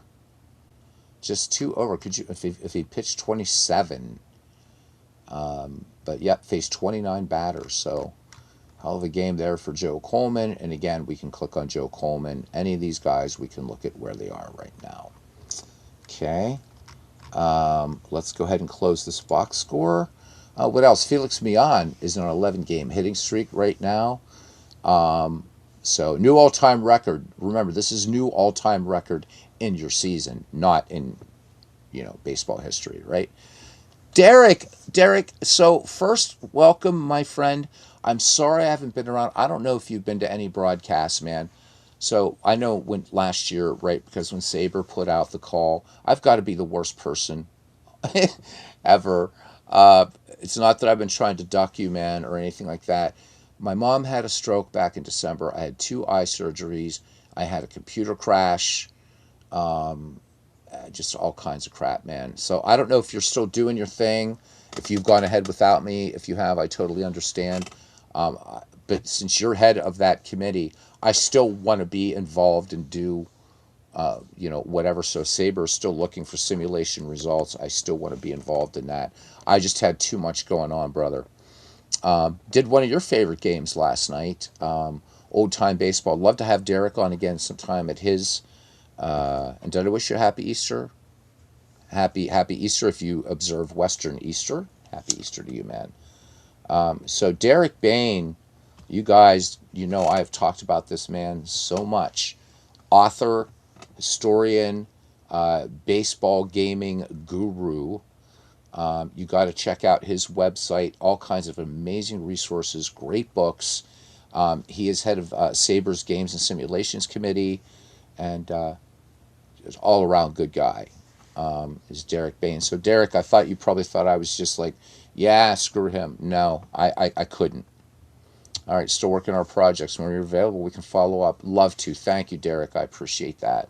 Because I also submitted to Saber that I was going to do a 1908 Hannes Wagner, just a Hannes Wagner replay, but I'm going to ask them if I can change that just because 1908's been done to death. I'd like to try something a little bit different. She's doing much better, much, much better. My mom's very impatient. I'm going to be going up to see them. And so, quick thing about me, you guys know I'm a sleight of hand artist. And so, but I started with cards very early. My Irish great grandmom taught me how to play poker when I was 8 years old. So my family on the Irish side, we are just obsessive poker players. So my mom's like, yep, I still haven't regained the use of my right hand yet, but don't you worry, I can shuffle cards and deal them. So you better be ready. So I'm really looking forward to that. So thank you, Rabid Wolverine, for that, man. It really means a lot. Art Shamsky, 12-game hitting streak. So it's going to show you the box score. And we already mentioned Felix Mian. Let's go to Felix Mian, and we can see that game in which he extended his hitting streak. Okay. Um, so there's so much to look at. This SBN is awesome. Okay. So now we're seeing here at bats to home run ratio. Now, we didn't see those, obviously, in the previous edition of SBN, the leader in baseball coverage. This was around in the original freeware strategy baseball, but you didn't have this. I love this banner up here, which is really nice. Nothing more important. Yep. So, guys, this will be up today. I think. Are you guys? I mean, I just want to get a sense. Are you guys? What do you guys think about this so far? We haven't even played a game yet, so I'd like to get your feelings, give some feedback. You know about this game. You can go to anything here because this is done in an HTML format. This uses internal linking, it's called. So if you don't want to look at all this and you just want to see, okay, who's doing runs created per 27, I can go right down there, and there it is. And we see it's Art Shamsky right now in our 1968 business. All right. But we can go back to the top and scroll through.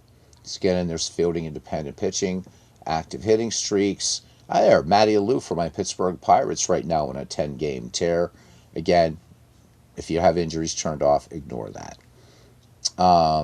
Hey, look at that. We got a two-hitter, so it's going to show some things here. Look, some highlights here. Cookie Rojas, 7 RBI and an 11-0 win over the Astros. So he's hitting right now 227 with a home run, 8 runs batted in. Samuel says, yes, looks like it's in excellent condition for release. Please release today. I will. Samuel's been the one. Samuel is like really cool. He'll come in, and I know he's really pumped for this one because Samuel will come in and say, hey, Beatles, what's up? And don't take this the wrong way, Samuel. I actually find it very cool. He's been coming in the past week. Any word on strategy baseball? Okay, I can change the replay info. Let me know, and I'll update the spreadsheet. Sorry about your mom. She's feeling better. She is, Derek. Thank you. Um, Derek, I'm trying to think of a season in the dead ball era that hasn't been done to death. I mean, come on, like books, articles, entire forests in the Pacific Northwest have been chopped down, writing about, in my estimation, the greatest season in baseball history. So I either wanted to do something in dead ball era, or I wanted to pick a season that was pretty good but didn't get a lot of love. I'd like to stay in dead ball though.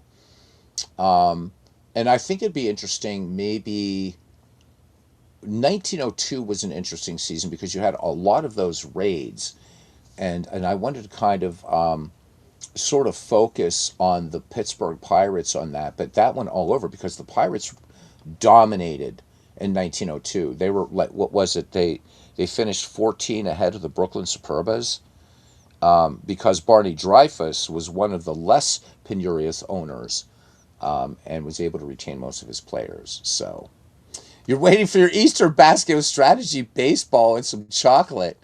Hey, Tim. All right, at the top of the newspaper, what do the links do? So again, these are internal HTML links. So you can pick any one of these. So let's go to isolated power, which is a great stat. Um, so this is something that was just recently added within um, an isolated power in out of the park baseball. Is they're looking at this better, more. A lot of people have argued this is a better stat for measuring a player's power, better than the conventional old slugging percentage is isolated power. So if I click on isolated power, it's going to jump right down to that. Okay? So that's what they do. No Easter basket for you, no hard-boiled eggs, no cake. I didn't get anything for Easter yet. Well, that's because my Easter is next week.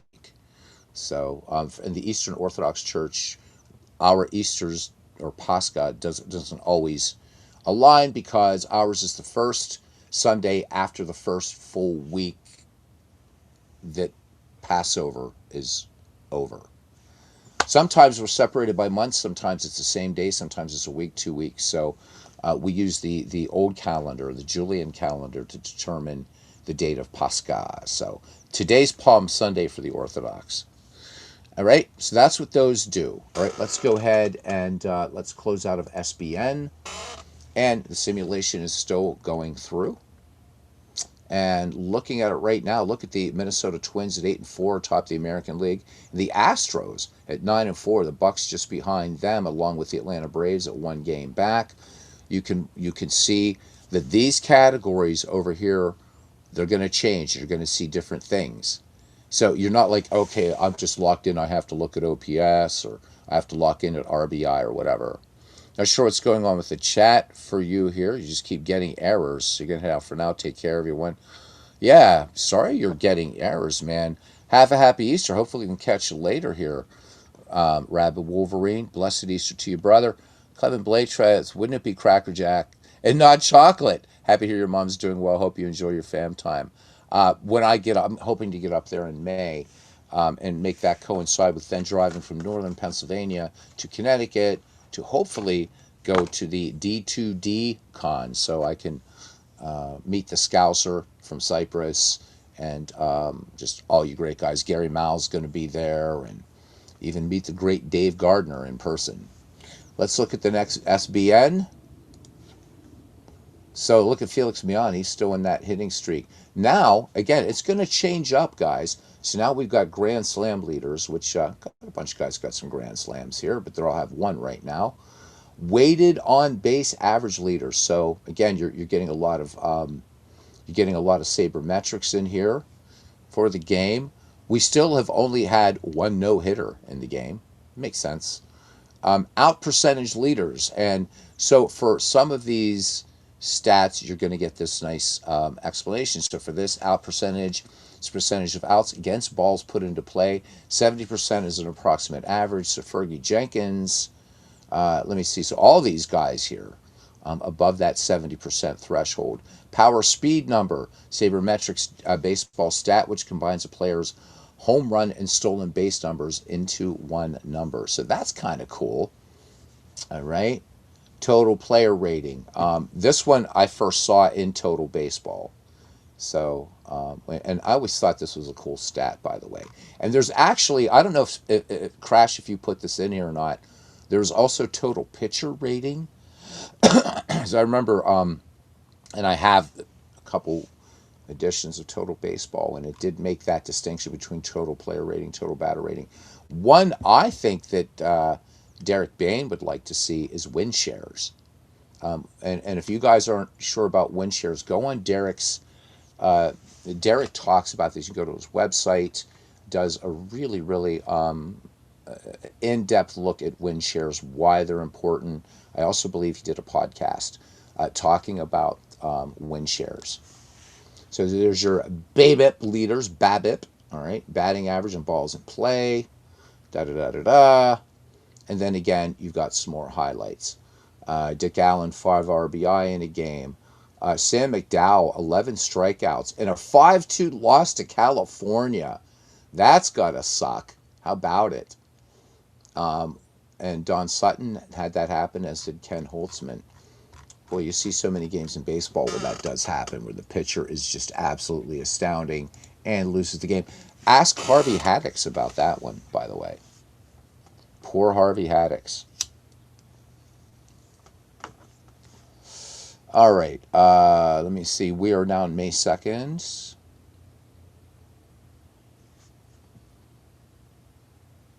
And I think I told it to sim a month. So we should be getting near the end of this, and then we'll play a few innings of a game. While this is playing, I want to remind everybody Bernie Strom and I will be on tonight, 10 p.m. Eastern Daylight Time, 7 p.m. Pacific Daylight Time. Tonight, we're going to be talking about, and it's going to be on this channel. We want to talk about games, and let's confine it to sports gaming, and if we can, even more so to baseball gaming. But other sports are welcome, but let's not get into like Diablo or Baldur's Gate 3 or whatever. This is not a general gaming channel, but sports games, whether it's cards and dice or digital, that you really put an effort in, really tried to like, and it just wasn't happening for you.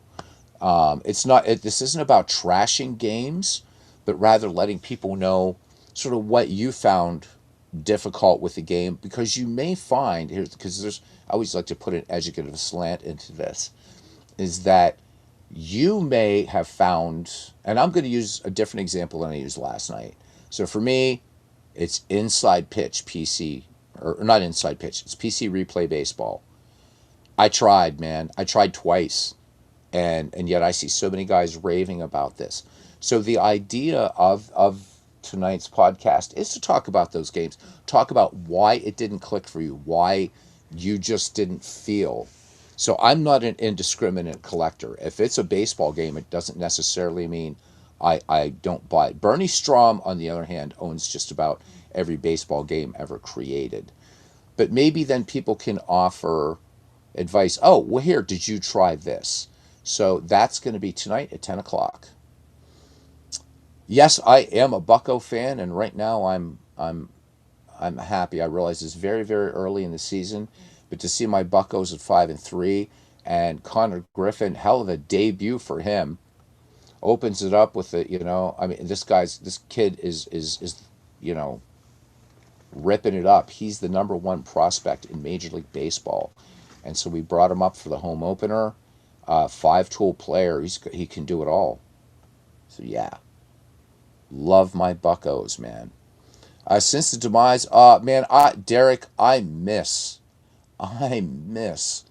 baseball gauge. I can't tell. It's like when that went away, it was like losing a girlfriend, man. Seriously. So Derek says, since the demise of Baseball Gauge and Bill James' online website, he had to create a custom script to generate win shares. Asked Baseball Reference to add them, but the response has been lukewarm. Yeah, so when you guys look at and listen to, read, whatever, Derek's defense of and the importance of win shares, let's try a groundswell here. This is going to be especially cool, right? So if you use Baseball Reference, and we all do, but for StatHead members, because you're paying for it, if you're finding, hey, Derek makes a really strong case, I want win shares in there, contact Baseball Reference, right? And Baseball Reference is free. If StatHead, hit him too. Say, look, guys, da da da da da. Let's see if we can't do the old squeaky wheel gets the grease, and not just have this on Derek's shoulders. I'll be contacting them too and say, come on, guys, why not? Let's do this. It's not going to hurt you. In fact, StatHead took away some things that I used to use, and so after they took these, there's a couple functions that you could do in StatHead. I stopped my StatHead subscription. So, for those of you who don't know about Baseball Gauge, that was an incredible website. And I can't tell you, I wish I would have had the money to say, wait, guys, look, here's money, hire people. The things you could do in Baseball Gauge, you couldn't do with other. It was an incredible website. So they have win shares on Basketball Reference. So there's a little bit of fodder there for you guys. It's like, all right, you got it on Basketball Reference, but not Baseball Reference. Come on. So Samuel Smith, you're not going to regret that purchase. He's telling Derek buying his book Hardball Retrospective from Amazon. Great books. All right, we're going to look at another issue of SBN. So looky there. Now we got some nice pretty colors here. The work here is just incredible. It really, really is. Okay. Here's our players of the month. Frank Howard in the American League, Hank Aaron in the National League. Appearances leaders now. There's your power speed number. Now we got slugging percentage this time. Hitting into triple plays. Well, that didn't happen before. All right. So who's hitting in triple? Elrod Hendricks. Elrod Hendricks hit into a triple play. Ellie, and we hardly knew you. Um, I know I'm taking a long time to get to a game, but I want you guys to see just how feature rich this game is. There's projected winning percentages. Team defensive efficiency. So this is the rate at which the ball is put into a player converted into outs by a team's defense. Cleveland leading that one right now. Um, what else? Sarah leaders. Or so it would be Kara, but I'm going to call it Sarah. Component ERA, an estimate of a pitcher's ERA based upon the individual components of his statistical line, that being strikeouts, hits, doubles, triples, homers, walks, and hit batsmen. Derek telling us he's currently collaborating on a history of tabletop baseball simulations book, tentatively targeting a Q4 2026 release. So that one, Derek, when I'll tell you this right now, fearless prediction, that's gonna sell like crazy because you're gonna get the cards and dice guys are gonna be, and you're gonna get guys like me. I want to learn about it because my introduction to baseball simming wasn't tabletop baseball, but it was digital. So that's gonna be one I want too. So guys, just watch out for that. Hopefully at the end of the year. There, Kevin's already saying that's cool. I wish you the best. I'd buy it. I think just about everybody would. That's got to be a fascinating history. Let me see. Sam McDowell. Okay, so we're still looking at some things in April, but poor Sam. Poor Sam. Johnny Callison. He's actually a family favorite here. Johnny Callison had 5 RBI and a 7-0 win over Cincinnati. XR leaders. Good God, do I even know what that is? Extrapolated runs. Estimates the number of runs a hitter contributes to his team. Oh my God. So crazy stuff. I love it, man. All right. We're going to get to a game here. There we go. There.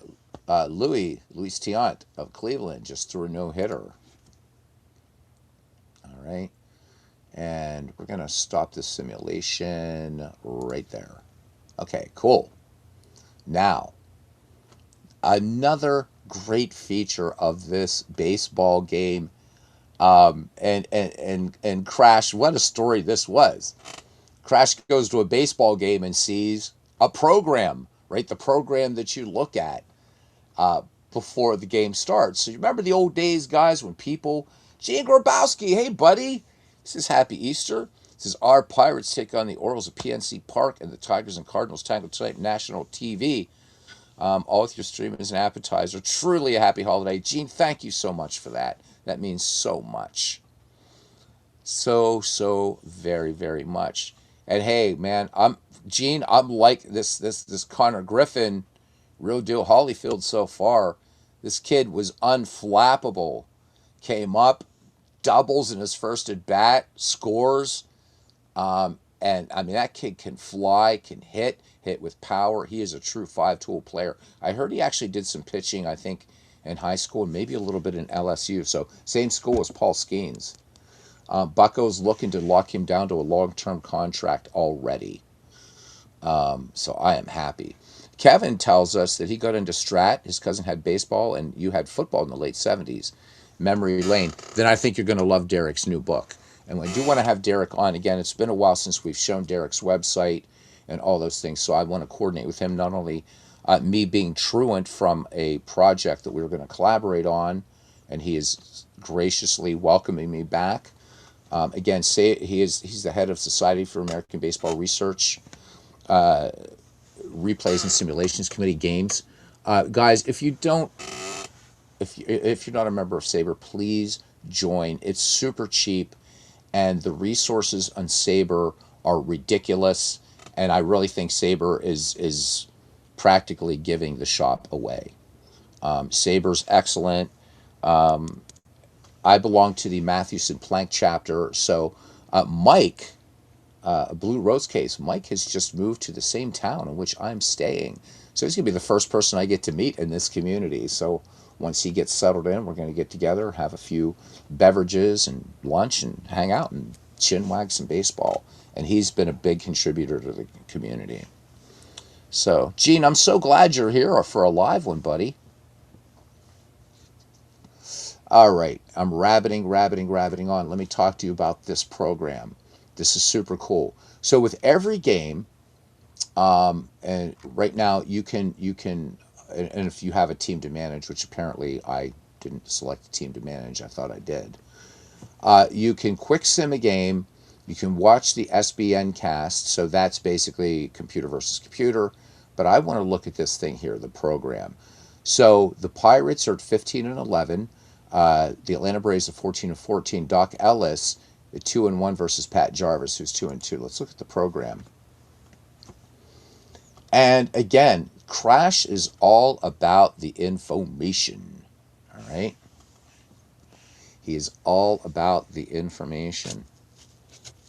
The Tigers and Cardinals, obviously, I'm excited, by the way, about the Pirates Orioles because of our history in the World Series. Same goes for the Tigers and Cardinals. 1968, 1934. All right, so we can see here Pittsburgh's their overall records. So Pittsburgh on the road, they're 9-6 on the road. You get all this at a glance. Atlanta 6-7 at home, and Atlanta is 1-2 against the Pirates. There's your lineups going into the game. Looking at looking at your pitchers right now. So Pat Jarvis with 28 strikeouts right now. And also the better ERA, but not getting the same support it seems that Doc Ellis is getting. You get a nice glance at team stats, expanded team stats, runs scored by inning throughout the season at this point, runs against. Then we've got some home team highlights here going for you. Notice where the scroll bar is. Yeah, so pretty cool, right? Catchers caught stealing percentage here. So Atlanta team batting, they had their most hits versus Cincinnati here in a game in April 13 of 1968. How many times they've walked, strikeouts against, da da da da da.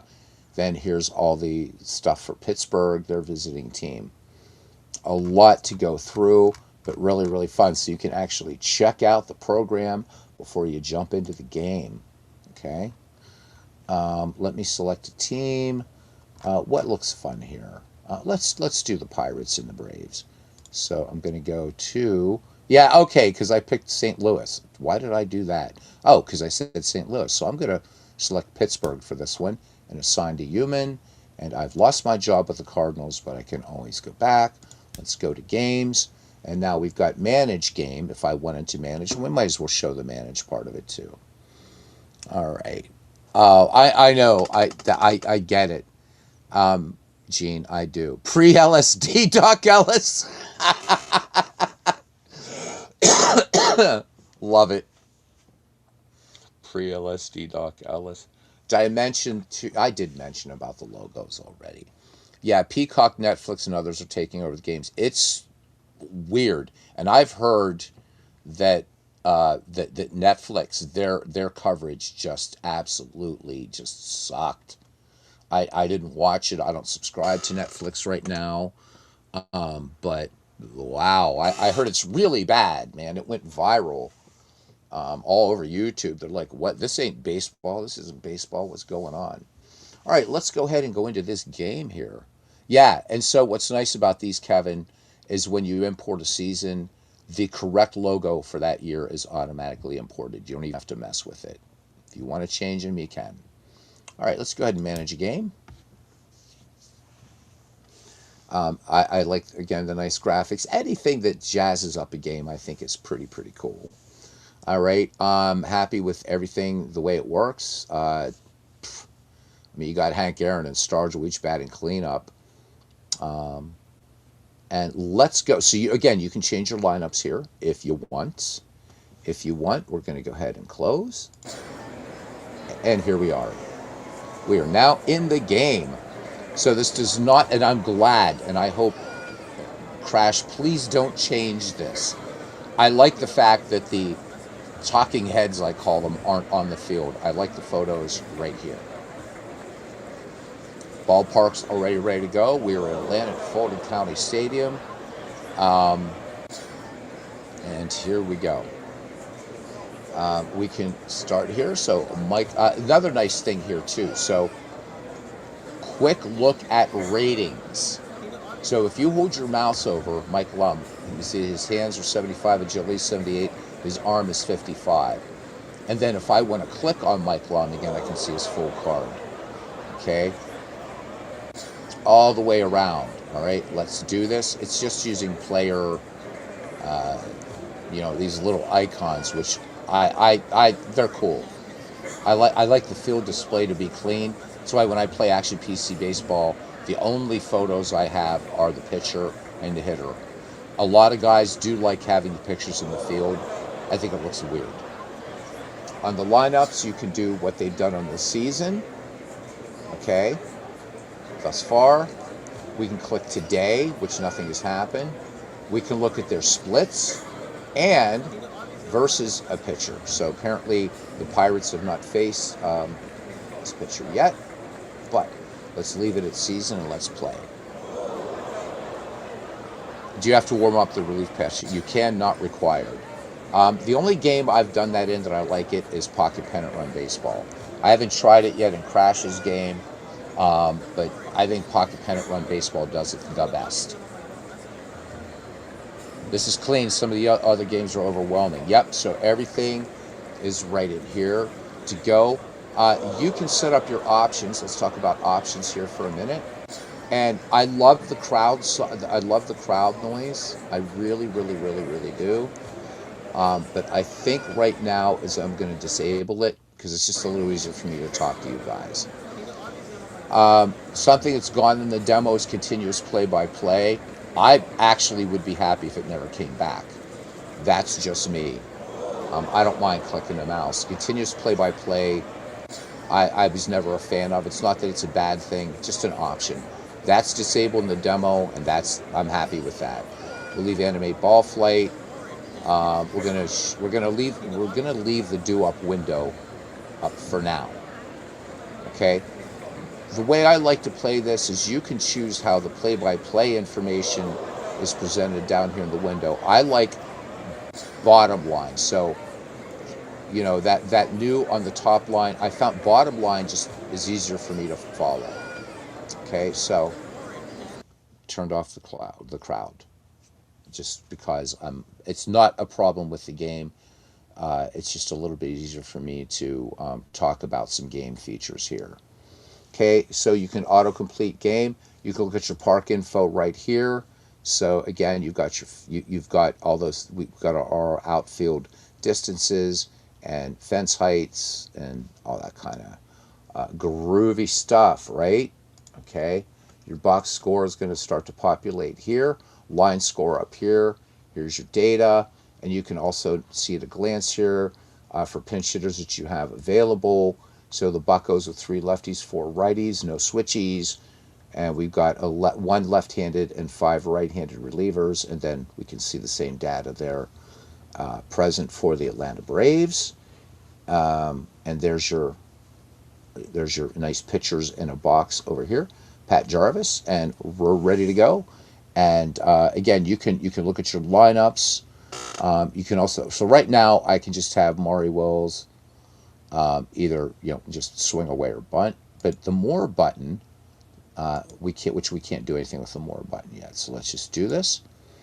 All right, you're going to get a ball strike count, 0-1 pitch, and Wills sends this one out. This one is a gapper, and he's going to fly out to deep center field.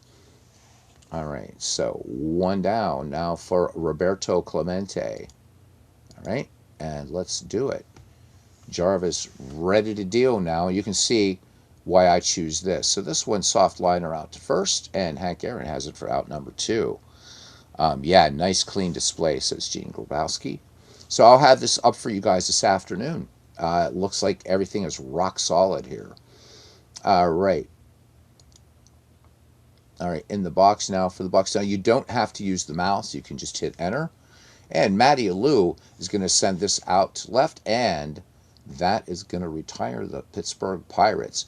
Felix Mian, Joe Torre, and Felipe due up for the Atlanta Braves. Starting defense, we got Willie Stargell in left, Felipe Alou in center, Roberto Clemente at right, Don Clendenin at first, Bill Mazeroski at second, Gene Alley at short, Maury Wills at third.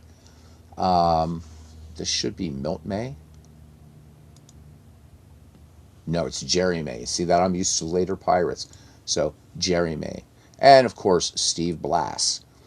Okay, so again, we can look at lineup. We could choose to walk Felix Mian, pitch around him if you want. So nice to have that in there. This is where you're going to set your infield normal, outfield normal. Okay, and there's the more button. So I want to show you the more button. Okay, so these are going to be grayed out right now because I'm not managing Atlanta. But here you can call for steals up here. You can also select you want conservative base running or not, hit and runs, things like that. Your pitching is going to be normal, intentional walk, pitch around. Here's your infield depth. So normal in, guard lines, corners in. Shift, baby. That's right. Shift left, shift right, extreme right. Set your outfield depth from shading, deep, shallow, and normal. And love it. Love it, love it, love it. Demo looks promising, like the streamlined menus, says Derek. So Derek, it'll be up there, and I know you should be on our Michael McGreevy Discord. In fact, right now, before we continue with this game, I'm going to put you guys over here for a second. I'm going to bring up the Discord. Doesn't cost you anything to join, and you do get you get access to this demo. You also get access to freely downloadable Old Time Baseball and also Pure Sim Baseball. Okay, so let's go to Discord and let me get the invite link. So guys, please friend me up. I need friends. This is where the demo is going to go.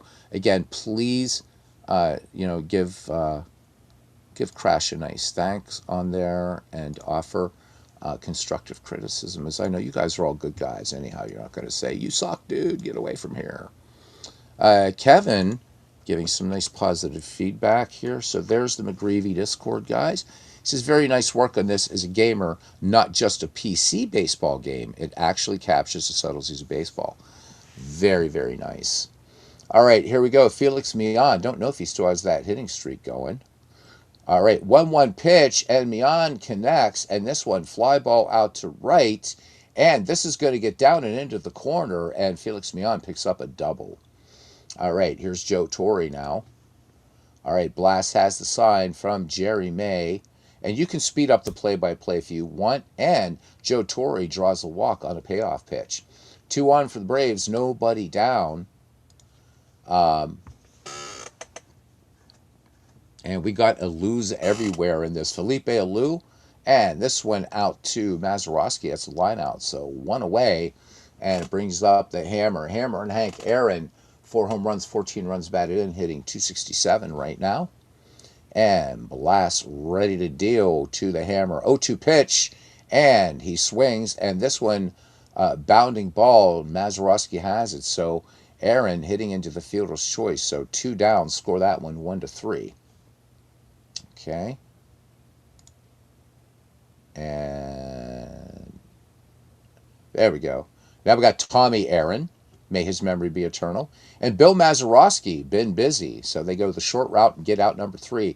Stargell, Clendenin, Mazeroski due up. So when I looked at that, you're welcome, Gene. You're very, very welcome. So when I saw Aaron, I forgot Tommy Aaron. Because I'm like, uh-oh. But we're good. We're good. We're good. So we got Tommy Aaron and Hank Aaron, and we're all fine. All right, here we go. Chicken on the Hill with Will, top of the second. No score here in Atlanta, Fulton County Stadium. Pat Jarvis ready to deal to Wilver Dornell Stargell. Stargell hits this one, and Felix Mian will field this grounder gracefully and fires on to Aaron for the 4-3 putout. Don Clendenin, many people associate him with the Mets, but he was a fine player for the Pittsburgh Pirates in the 1960s. You're seeing the beginning of that great lumber company that would happen in the 70s. 2-0 pitch to Clendenin, and Clendenin base hit over short into left field. So Clendenin aboard, and again, we can look at just Clendenin. We can look at his card here if we want to. So decent chance to steal, but I'm going to let Mazeroski here. This is not exactly a hit and run situation. All right, let me see. So Maz right now hitting 240 with 1 home run, 6 runs batted in. So you can look at them here and you can look at them over here. I think it's nice I'm glad that these are both. Once I get through the lineup, then I like to do what they did today, and it will tell you.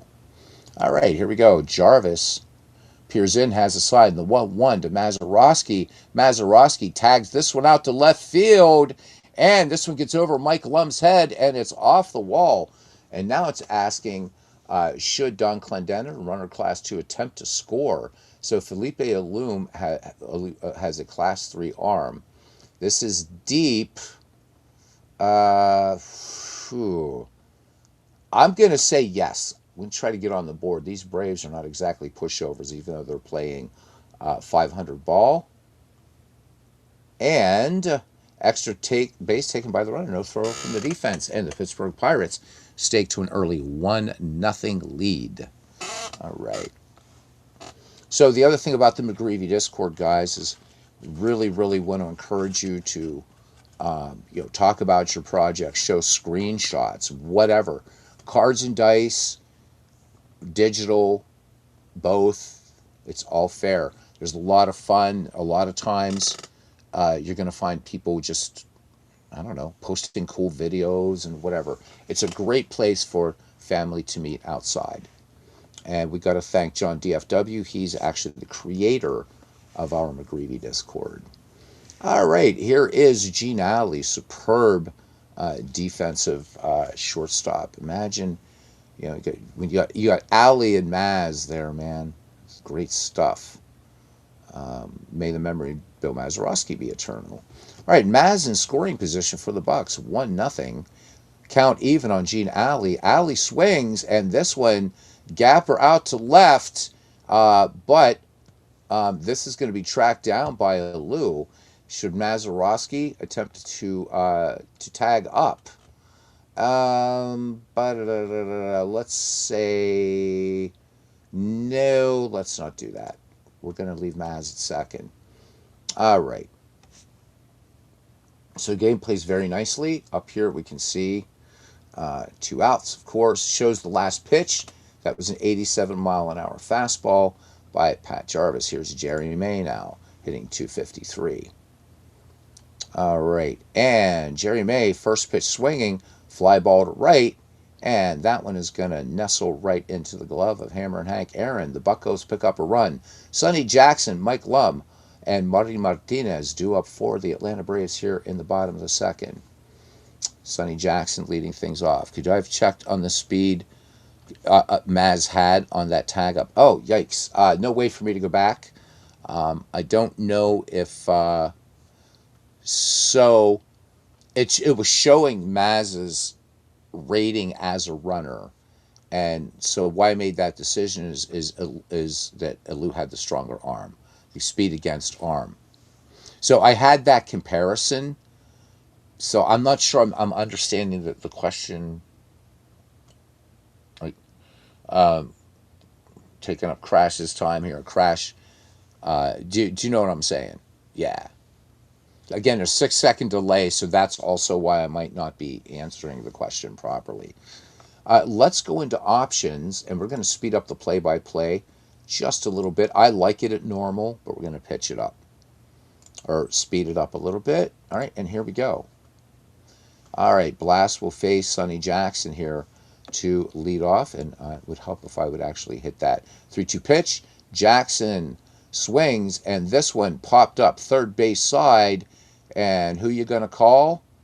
Well, you are going to call on Steve Blass, who actually comes in and fills the position on himself. No, man, nothing to be sorry about.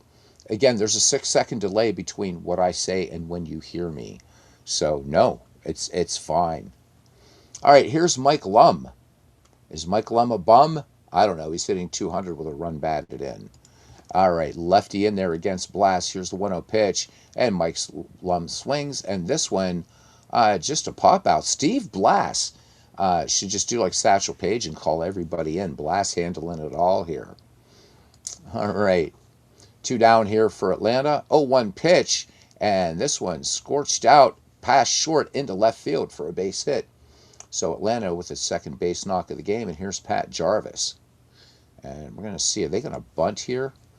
Blass works with the 0-2 pitch. Jarvis swings, and this one's going to be a ground out. Gene Alley will have it. Scored 6-3. Blass, Wills, and Clemente due up. So now that we've been through the Pittsburgh lineup and we've been through the Atlanta lineup, we're going to go to today now. We can see what everybody's done, except for Steve Blass. This is first at bat. Okay, so right now we're seeing that Maz had that double that was an RBI. We can see up here that Felix Millan with that trip, or with that double, I'm sorry, 1 for 1. And that Joe Torre walked, and everybody else is just 0 for 1. Okay. All right. Let's do this. We're just going to let Steve Blass swing away. Count even 2-2, and Blass connects on this one. This one driven deep to right, but Hank Aaron back and at the wall makes the grab for 1 out. Back at the top of the order now, Maury Wills. Wills is 0 for 1. Wills strikes out on a 2-2 pitch. Jarvis that time bringing a fastball. So Pat Jarvis right now in our game, that picks up his first strikeouts. Okay. All right, here is the great one, Roberto Clemente. Jarvis in the 2-1. And Clemente sends this out to Felix Millan. Millan has it for the final out of the game. So no runs, no hits, no errors for the Bucks. Millan, Torre, and Alou due up. All right. So now you're getting to see how the game plays. The crowd is a quieter loop than it had before, which is really, really cool. All right, let's go ahead and let's auto-complete this game. Not that I'm bored. It's just that I know this is Easter for everybody, for you guys. And, oh, this was a squeaker, and the Braves take this one from the Bucks 2-1. Raymond gets the win. Luke Walker takes the loss. Joe Torre homered in this game, your player of the game. Martinez, 4 hits, a double, and an RBI. And we can look at our box score here. Good God, look at the Buccos, man. They were hitting their bench pretty hard, weren't they? So Steve Blass gave up just that earned run. So good tight ball game, 2-1 here. Buccos still playing above 500. Atlanta sneaking up there a little bit too.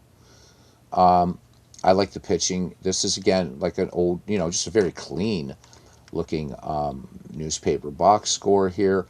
No damn triples in this game, though. Maury Wills did have a stolen base. Sonny Jackson was caught stealing. I like that we show batters faced, but also pitches and strikes. So Steve Blass with 80 pitches, 50 of those strikes. Wickersham, 12 pitches, 9 were strikes. Klein, 18 and 11, so forth, so on and so forth. Don't know what else to show you guys. Just there's this is strategy baseball, and so when you download it, get the you're going to want to get, and again I'll ask John, but this is going to be in other games. So just get this and then scroll up to get the SIBB face pack. As that will work. The other one that will work is, if you've already downloaded Pure Sim Baseball. So when you install Strategy Baseball, the easiest way to do it is if you already have the pictures, Just get rid of parks, faces, logos, and then you copy those out of Pure Sim. Or if you happen to get the Strategy Baseball freeware before I took it down, copy those in, right? Just pop those three directories into your Strategy Baseball directory, and Bob's your uncle. Um, Let me see a couple other things that we haven't done yet. Now we can look at stats, and we're almost done, guys. But this game deserved a longer coverage because I think it's worth it. And again, what a generous demo this is.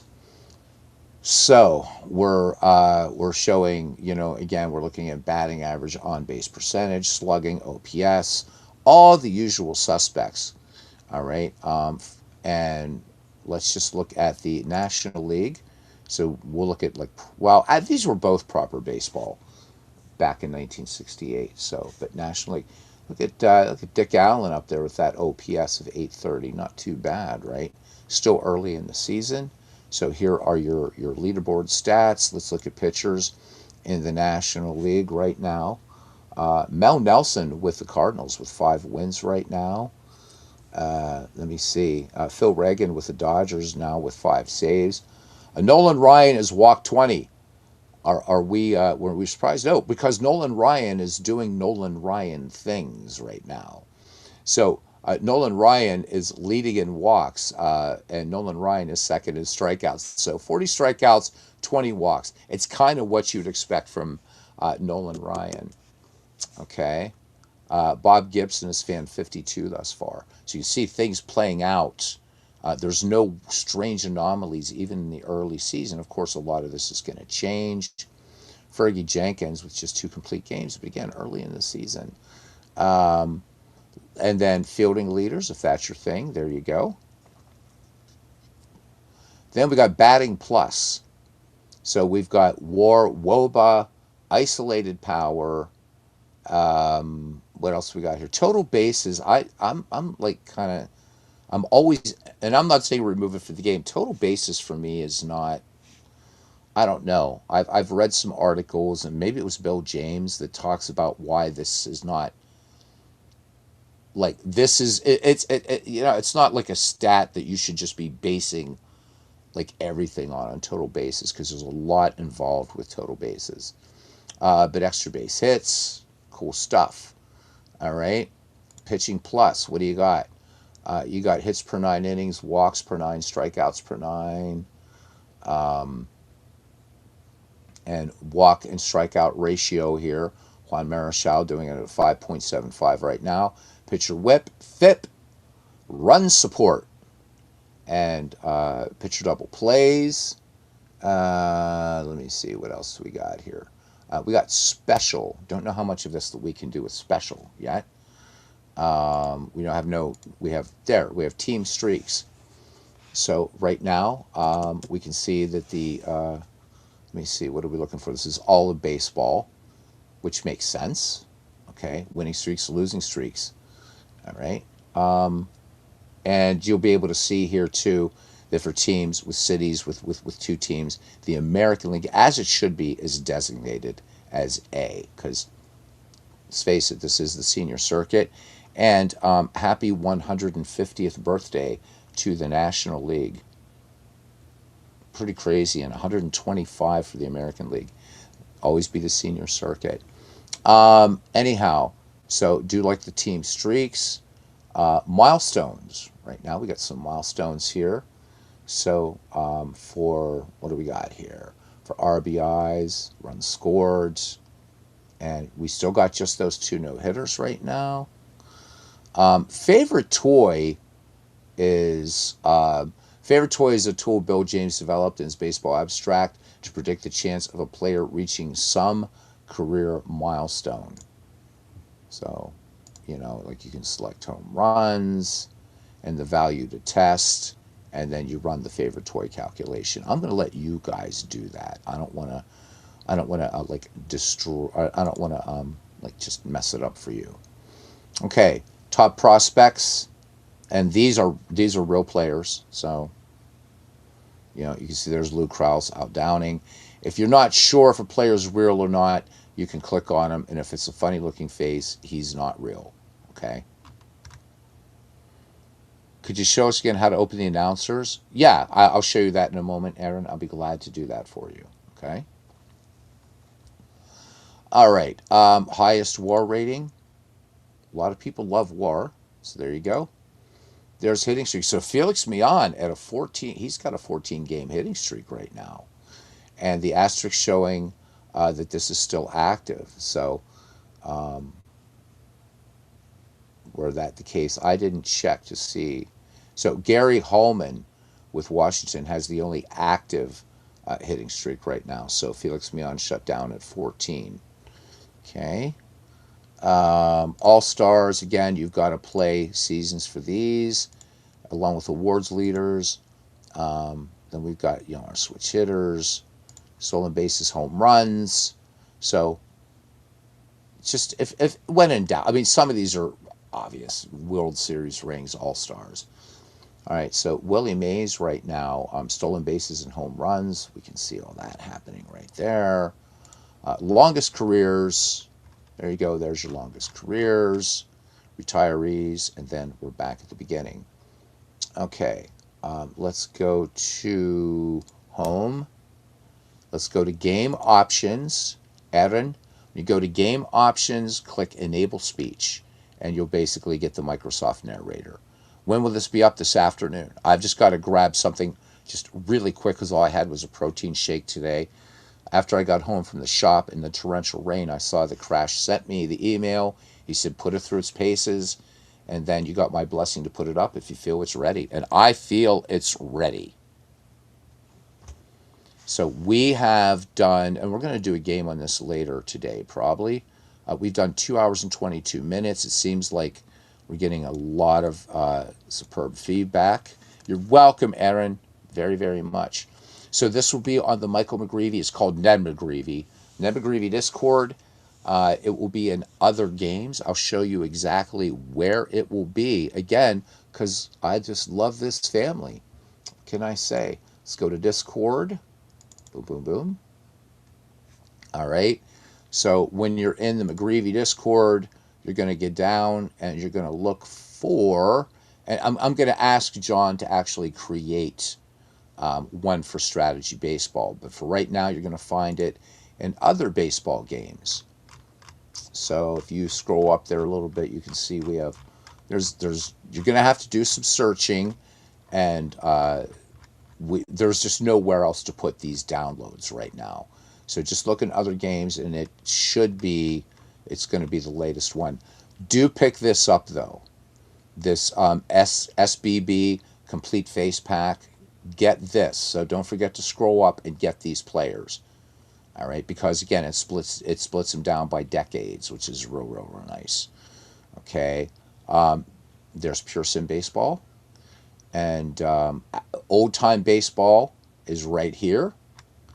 And then this is something I created myself. If you guys want this and put into your own baseball sims, have at it. And whoever this deleted user is, I'm guessing this is Sean. And Sean, you're always welcome back. I think this is you. So you want to come back, man, let me know. I'll let John know. We can get you fixed up, brother. Okay? So it will be here in other baseball games. Okay? And I made you guys disappear. I made you guys disappear. And I didn't mean to. There we go. I don't know that you did. All I got in the Dropbox was just the important read before installing and then the actual game. So if you didn't, if you can send that, I could pop that up there, Crash, right under, so that way people don't have to go scrolling back through the madness. So this is a demo, guys, but you can see just the love put into this game. Whether Crash will decide what he's going to do with the game, if he's ultimately going to release it or not. And please, guys, let's not pressure him into anything. Let's be happy and thankful with a very, very generous demo. So Kevin asking, is there a full version? There is not. Um, the only person that has the full version is Crash. Okay, you send the link. Okay, great. Thank you, Crash. He's the only one that has the full version, and I completely understand why. Because if he decides, you know what, I'm not going to do this, you don't want a full version game out there. Any way to contribute to the creator? If Crash wants to take, just some contributions or whatever, that is up to him. I have nothing to do with this game in terms of its development or anything. I've helped Crash, just kind of say, hey, could we try this or whatever. But this is Crash's ball game. I'm featuring it because I love it, and it's going to be a staple on this channel. It just is. It's a great baseball game. Let's go ahead and cancel, and then we can just there's players, there's everybody. So and you can see here players not assigned to teams, whatever. But those are going to be players that, like, so we click on George Lane. He's not a real player, right? You can just right there. Who the hell is this guy? Doesn't matter. But to have that sort of thing going on. Anybody assigned to a team is a real player. There's Hal McRae. Okay. All right. Kevin says it's really great work. Well, you guys are going to be playing it this afternoon. You'll be playing it this afternoon. Can you guys give me maybe? It should be up in an hour. It should be up in an hour. Um, when I get the link from Crash for the face pack, and I'll upload the game. And again, just please, I know everybody's thank you here, but please also just pop a little thank you in there if you've downloaded it. Also, and again, I hope Crash is okay with me saying this, is that as he's seeing who's downloading the game, they're just giving, hey, I've got it, thank you, going to give it a go. That's going to give him just a chance to just, rate the number of people that's downloading it. And I'm going to ask just one more thing, and I know you guys are all superb people. When you download and you play the demo, um, just play it for a while and then compile bugs as opposed to just bombing with messages. And then that way, because Crash, he's going to look into even the smallest things, but let's not overwhelm him, guys. Live with the demo for a while. Remember, there's four game modes in this thing. So if we get back to main as we get ready to shut it down here, the reason I say that there's really four game modes, you're seeing three, but this historical exhibition is a lot of fun. You can do a season replay, or you can draft in just that year, or you can play with fictional players. Choose to use finances and salaries. I don't, but there you go. So really, there's four ways to play strategy baseball. And I figured out a way to make this into a sandbox, but I'm not going to get into that. If anybody's interested in wanting to know how to make strategy baseball a sandbox type game, maybe after this has been out in the wild, if you will, and you guys are playing it and you like it, I'll let you know. I found a little way. Crash never intended this to be a sandbox game, it's considerable work, but there is a way that you can actually make this a sandbox. All right. Okay. Thank you, Crash. He's going to get that link to me, and we'll be ready to rock, gentlemen, this afternoon. Kevin saying thank you. Looking forward to the same as his book recommendation for everybody. All right, it's not just me that has to spend the money. Play Harder, Triumph of Black Baseball in America in hardcover. Great history and great photos. A nice coffee table book. He's going to put a copy in everybody's Easter basket. Samuel Smith is now happy. All right. In fact, I'll tell you what. As soon as I end this, I'm going to upload Strategy Baseball, and then I'll look for the photo pack after I grab some to eat. Aaron, you're very welcome. The big thanks goes to Crash Davis for offering this. The other thing, guys, is Just because I picked one season, there's something I didn't clear up that I should. I can also start another season. So it's not like, oh shit, I've picked 1968 and that's all. No, you can't. You can go here and I can pick like 1955. There it is, 1955. And next. And of course, I'm going to own the Brooklyn Dodgers. I mean, why wouldn't I, right? Why wouldn't I own these Brooklyn Dodgers? Okay. I'm going to leave this at 1955. I suggest in this game leaving just, you could, if I would suggest just leaving this because exhibitions, you're going to get confused. I would name the exhibition something else. That's just my own thing. Okay. Once again, you can, I'm going to turn off AI trades. I'm going to turn off injuries. And everything else we're going to just leave as is. Of course, no DH in 1955. So when I say you're getting a generous demo, you would. He could have just said, okay, here's 4 teams. Have at it. See if you like it. Oh, you're welcome. You guys are so very, very welcome. So I'm sorry I didn't clear that up. So it's doing 1955. You may have to dig into your cache of ballparks. Is not all the ballpark photos come here. Remember, every ballpark factor is in this game. All right. That's it. I hope I'll see you guys tonight with Bernie and me. I may be back this afternoon with another baseball game, actually. Um, some baseball game, whatever. But tonight, 10 o'clock again, Eastern, 7 p.m. Pacific. Bernie Strom and I will be on Diamonds and Dice on this channel. And we'll be talking about and asking your participation, please, in games that you really tried to like and just didn't work for you. And then maybe afterwards we have our little tete-a-tete with JT Dutch, who is my brother from another mother. Okay? I don't think you guys want to sit here and watch 1955 populate. Although, yeah, hang out for a second. Let's look at an older season here. Okay? And then, well, I mean, you can go. I'm not going to hold you at, you know, whatever point. Okay, so there we go. There's everybody. Look at that, man. It looks beautiful. Looks beautiful. Let me go to my, let's see, Brooklyn. Da da da da da. Brooklyn Manager's Office. Looks good. Everybody's where they should be. There we are, 1955. Look at that.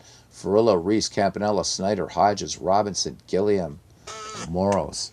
So I'm a big Brooklyn. My favorite extinct franchise is the Brooklyn Dodgers. Love the Brooklyn Dodgers, man. So schedule page. Things look pretty good there. And I think we're good to go. I just want to see if it actually snagged. Yeah, there it is. There's Ebbets Field. Yay! All right, guys. We'll catch you in a little while, a little later. Just keep checking the Discord as I'm going to upload this game now. All right. Until sooner or later, see you around the batting cage. Thank you very much. And a blessed Easter. And a blessed to my Western Christian friends, blessed Passover. And if you don't celebrate either, just the joy of being alive. All right. See you, fam, around the batting cage.